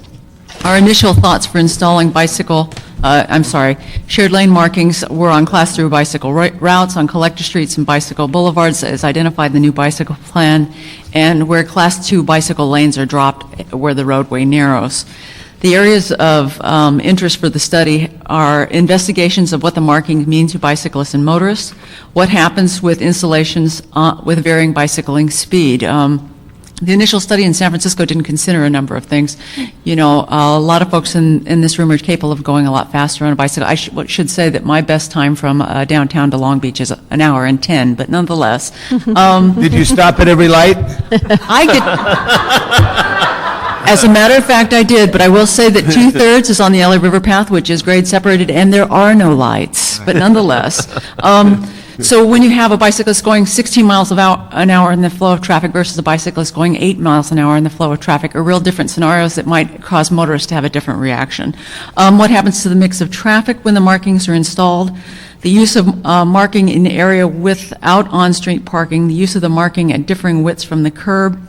The current guidance requires that the marking be installed from the curb face, the curb, car parking, at a minimum of 11 feet. Because maintenance is going to be a huge concern for this particular marking, because 11 feet is pretty much where all the vehicle wheels go, can we look at installing them on varying widths throughout the whatever the curb lane width is. So that's one of the things we'd like to look at as well. It might allow us to better maintain them. It might be a safer installation for bicycles, but we're not sure, and we want to find out. Would you support Mr. Garcetti's motion? We do have some concerns about Vermont, but yes, we do need to move forward with the Shero program. Should I finish here or not? Well, I think, Michelle, that yes, a lot of people were talking now, don't want to talk now, they want to move forward. I think what I would like to see, since this is a pilot program and as the intern is doing this report, that there be some coordination there to have, again, criteria to say, okay, what worked, didn't work as we were doing this. So I don't know what period of time that would be between the time the Sheros go in on Vermont and Fountain. I said Franklin earlier, Vermont and Fountain, that period of time. So maybe between now and the time we go to council, if you could let us know what you think the time period would be in which to evaluate the effectiveness of those Sheros and the criteria as part of that, so we can include that as whatever report comes back. We'll do that. Okay. One of the things that I've been informed is that there are parking restrictions on Vermont between Wilshire and Sunset. Mm-hmm. That's going to create a problem for Sheros. Sheros were designed to be placed next to on streets where cars are parked all the time. If you have a peak hour lane there, then you're directing bicyclists to ride in the Shero area, and you're directing cars to ride to the right of them. So that was something we talked about generally in terms of Vermont, but I didn't hear specifically that there were peak hour restrictions on Vermont until The only this meeting. suggestion I would make, if we really wanted to be radical, even though it's about 1,000 feet to the east, if you took Virgil and restriped Virgil with one lane north and south channelization, you would have a full, not a little bike lane, a full lane that you could get out of that street, a 10-foot lane on either side. Virgil runs from Fountain Avenue all the way south to Wilshire. I think we're looking at Vermont. I understand that, but if they have a problem, what Michael just said is real important. If the Shero lane is the second lane in, correct, from the center line? No, it is, the Shero lane is in the curb lane, and per the That's not state... what Michael said. Michael said the curb lane is the peak hour. Curb lane, there's parked cars. The Shero lane is the curb lane and can only be installed per the state guidance where cars are parked. That's what Mike's getting at. Okay, so I think what we need to do, and we can have this happen between the time we go to council, which is to work with Councilmember Garcetti's office and to work on the issue of working with the Bicycle Coalition as to ways in which we educate the people who might be using Vermont as to where they would go during those times and have a policy in essence that says if there is a peak hour restriction and there is no parking allowed on that time period, where the bicyclist should be riding during that period of time. And again, I know they have to, I would assume in San Francisco they have peak hour restrictions too. you can't assume anything in San No peak Francisco. hour. You're saying there's no peak hour restrictions in the city of San Francisco? No, I'm not saying that. I'm not saying you, I'm looking at John. I'm so sorry. He shook his. Okay, you're 100% sure? Okay. I don't know. All right. Do you have any special restrictions if you're near a U.S. highway, like Highway 101, the Hollywood Freeway? Are you required to not do something? Because would this cover that area, or is this going just from Melrose or from the freeway? You're talking about on a state highway or on a city? No, on the city street near the off-ramps. That's all, on and We're off generally ramps. required to adhere to signalization issues, but I don't know about pavement markings. I think we would be able to do them. Some questions were asked that I think we can get answered before we go to the full council with that and work with there. All the way real quick. All right. We'll look at Fountain. Yes. Fountain's got a route on it. Oh, Mr. Parks, you. Yes, thank you. No, don't leave. Okay. Now, I just would like to make sure that, when we go out on the street, the bicycles are there. And so I would hope we not study this to death and that we can actually move towards implementation as opposed to saying, let's go have a study about it and then come back, because the bicycles aren't going away. And even though today we're looking at item 10 that's saying, how do we get more bicycles attached to buses? So it's clear we're trying to make accommodations for people who are riding bikes that have to get on buses. We see them out there. The issue is, I would hope, and I think, I'm not positive on this, but I think we have maybe the largest number of bikes in the world around USC. And what I see I don't know is about that... the world, but definitely Los Angeles. Yeah, but what I see is that people do not respect the bicycles because in many instances, they don't believe they belong on the street. Right. And so therefore, because of that lack of respect, you have people that are taking advantage of them because they believe they can stop on a dime and they don't have to pay much attention to them. But if you go and look around SC, and I'd hope that immediately after you finish spraying on Vermont on the pilot, that you'd go along SC and look at Figueroa, Vermont, Normandy, and Hoover, from the Santa Monica Freeway to Vernon, and then look at the similar area of Jefferson, Expo, King, from the Harbor Freeway, and Vernon, from the Harbor Freeway to Normandy. And you will find that in that area, it is absolutely essential that you do something to protect the bike riders who are not just going to class. There are people that are riding it to and from school, but yet there are people that are riding bikes because that's their only mode of transportation. Vermont is the heaviest used public transportation corridor in the region. And as we can see on a day-to-day basis, more and more people are leaving their cars. They are taking bikes, they're walking, they're finding other means of going. And many people have made up their mind that even if gas goes down, they've made a life-changing decision that they're not going back to their car. I mean, so we cannot ignore that the bicycle riders are there. And we should make them as safe as possible, or we'll keep having, when I go by SC, it's amazing more people are not hit, particularly east of Hoover, north of Jefferson, where I think it was a walking path that was originally, and they use it as a bicycle, skateboard, walking, and whatever means that you want to get through there. And often they go across 32nd Street as though east and west traffic doesn't exist. And so I think we need to find a way to protect them in many cases from themselves, but also protect them from these very large vehicles that are not paying attention to them. It's our intent in the study not to limit it. Before this motion had come on board, we had intended to sort of study a number of areas and a number of different roadway geometrics throughout the city to determine how it's best to use them. So if we have any say in this, we'd like to study outside of the Vermont and Yes, the idea was that Mountain Corridor. they were doing this already to look at where we could put sharrows. Councilmember Garcetti said, let's start a pilot in my district, and so that's why it kind of, they're moving on parallel tracks. So I'd like to ask that we approve the motion. I move, or whatever it yeah, takes. okay. Mr. Parks? Okay, I great, support with the the reports pilot. back on, yes, report back on the other. But I'd like to have the first official project around SC after the pilot. I mean, because it begs for a lot of attention. Well, I think we'll try to add something. SC, we actually have the highest number of collisions in the city near SC, bicyclist motorist collisions, and I think that we could certainly look for a corridor near. How many? US to Give a number, a year. Okay. But see, another thing, just one other thing. On Exposition Boulevard, now that the K-rail is there for the construction of Expo Line, it is even more dangerous because it's now narrowed the street to 2 lanes on each side, and in many instances, you can't see people clearly as they're trying to negotiate across the intersection with the K-rail. And so it's, even though it's construction, it's even more dangerous because it's less room in that area. You're on the board of the board for the JPA? And maybe you should, and I'm only just because we're going to lose quorum in a minute. And so we've been here 3 hours. Good. Talk to Mr. Parks later about some of the specifics on that area as well. Item number 10, we do have one public comment card, Mr. Sachs. You want to read it as I'm sorry? Number 10.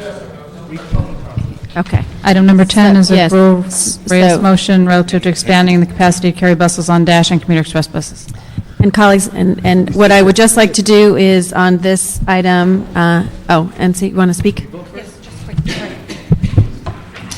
first. Hear from her and then we'll go. Yes. I would like to see the bike racks on the Dash buses, which is Good. I'll vote that's all for my it if you comment. stop I'm very right much now. for it, and I That's think what that John will Farrell fill up said. very fast. Okay, good. I'm Thank you. supporting. Good. So what we want to make sure, what we are going to do is improve the motion, instruct LADOT to use 3 bike racks, 3 bike racks in any replacement that is done to commuter express buses, and also direct DOT to draft a letter to Metro asking them to replace their bike racks with 3 bike racks as regularly scheduled replacement takes place as well. Good. They've been reluctant to. Yes. But we asked you also to look at one issue, and this is a public relations problem we see with MTA. If you have a empty bus, but yet you have a full bike rack, and you leave a person on the street with their bike, we have to accommodate something to where they can either bring the bike on the bus or something as an interim measure, because in leaving people on the street, it could be danger. It could be depending on what time of night or day it is. It's just a poor public relations. You drive by someone and say the bike rack is full, but the bus is. And the policy, I think, there is a policy, although not, they're saying not everyone at MTA, the policy is if that is in fact the case, and it's not, that they should allow them to come on, that they should be able to do that. On the orange line, I don't know if we do it any place. I believe their policy is it was driver discretion on what Driver to do. We discretion. need to clarify that with MTA. So you might, yes. Okay, great. Yeah, somebody's here from MTA. Yeah, thank you. Okay. So that will be the order of the business. We do have some public comment cards and general comment. Is Doug Haynes still here? So thank you very much. Thank you. Yeah. Thank you all for leaving me. Doug Haynes, is Doug here? Chris Harvey, followed by Mr. Chris Harvey. Would you please come up? Arnold Sachs, please come up, as well as, and if I could ask everyone who's leaving, shh. You have conversations, so please go outside. Chris Harvey, Arnold Sachs, and Mike Madani. Do I go first? Yes, Chris? Okay. Is this thing on? Yes, it's on. It's on, okay.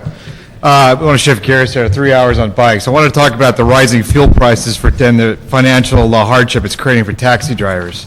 Last time I spoke here, it's been a while, but anyway, it was about the financial hardship of the cab drivers living on the poverty level. And now, since the gas has gone up about $1.50 a gallon in 1 year, I am personally paying about $500 more a month for gasoline just to keep a job than I was a year ago.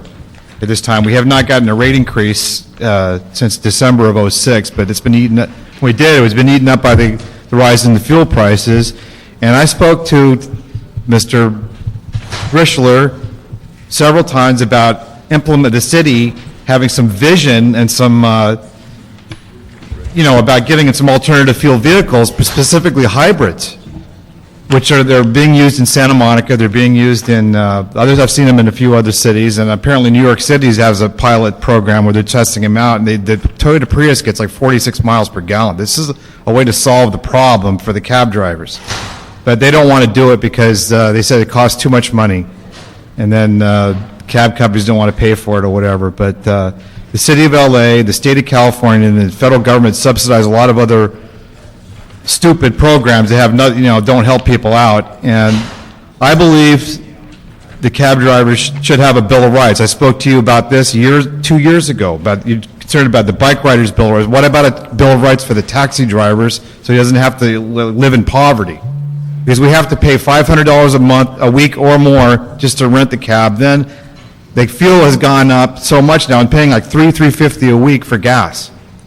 I mean, you're starting off in the hole at $850 a week in the hole every week. You have to make that up. So anyway, I'm just asking the city to please, look at the possibility of alternative fuel vehicles, specifically hybrids or something. And it doesn't have to be every vehicle, but at least for the lease drivers. Okay? Thank you very much. Mr. Sachs. Yes, good afternoon, Arnold Sachs. I wanted to make a few comments, as I did in the Rules and Government Committee, regarding the the tax that you're looking to get for Metro. And we need, like I mentioned also in City Council chambers regarding the appointment you had for the Transportation Commission, give us some direction to the public. We need some direction. We need some help. Like I said, do you support the Red Line? Do you support the Subway to C? Do you support the Purple Line? Do you support the Expo Line? Give us some direction. The MTA spent $7.9 million on the West Side Extension Corridor. They have, on their transportation budget, proposed $808,000 for the Mid-City Expo Corridor. What are the boundaries?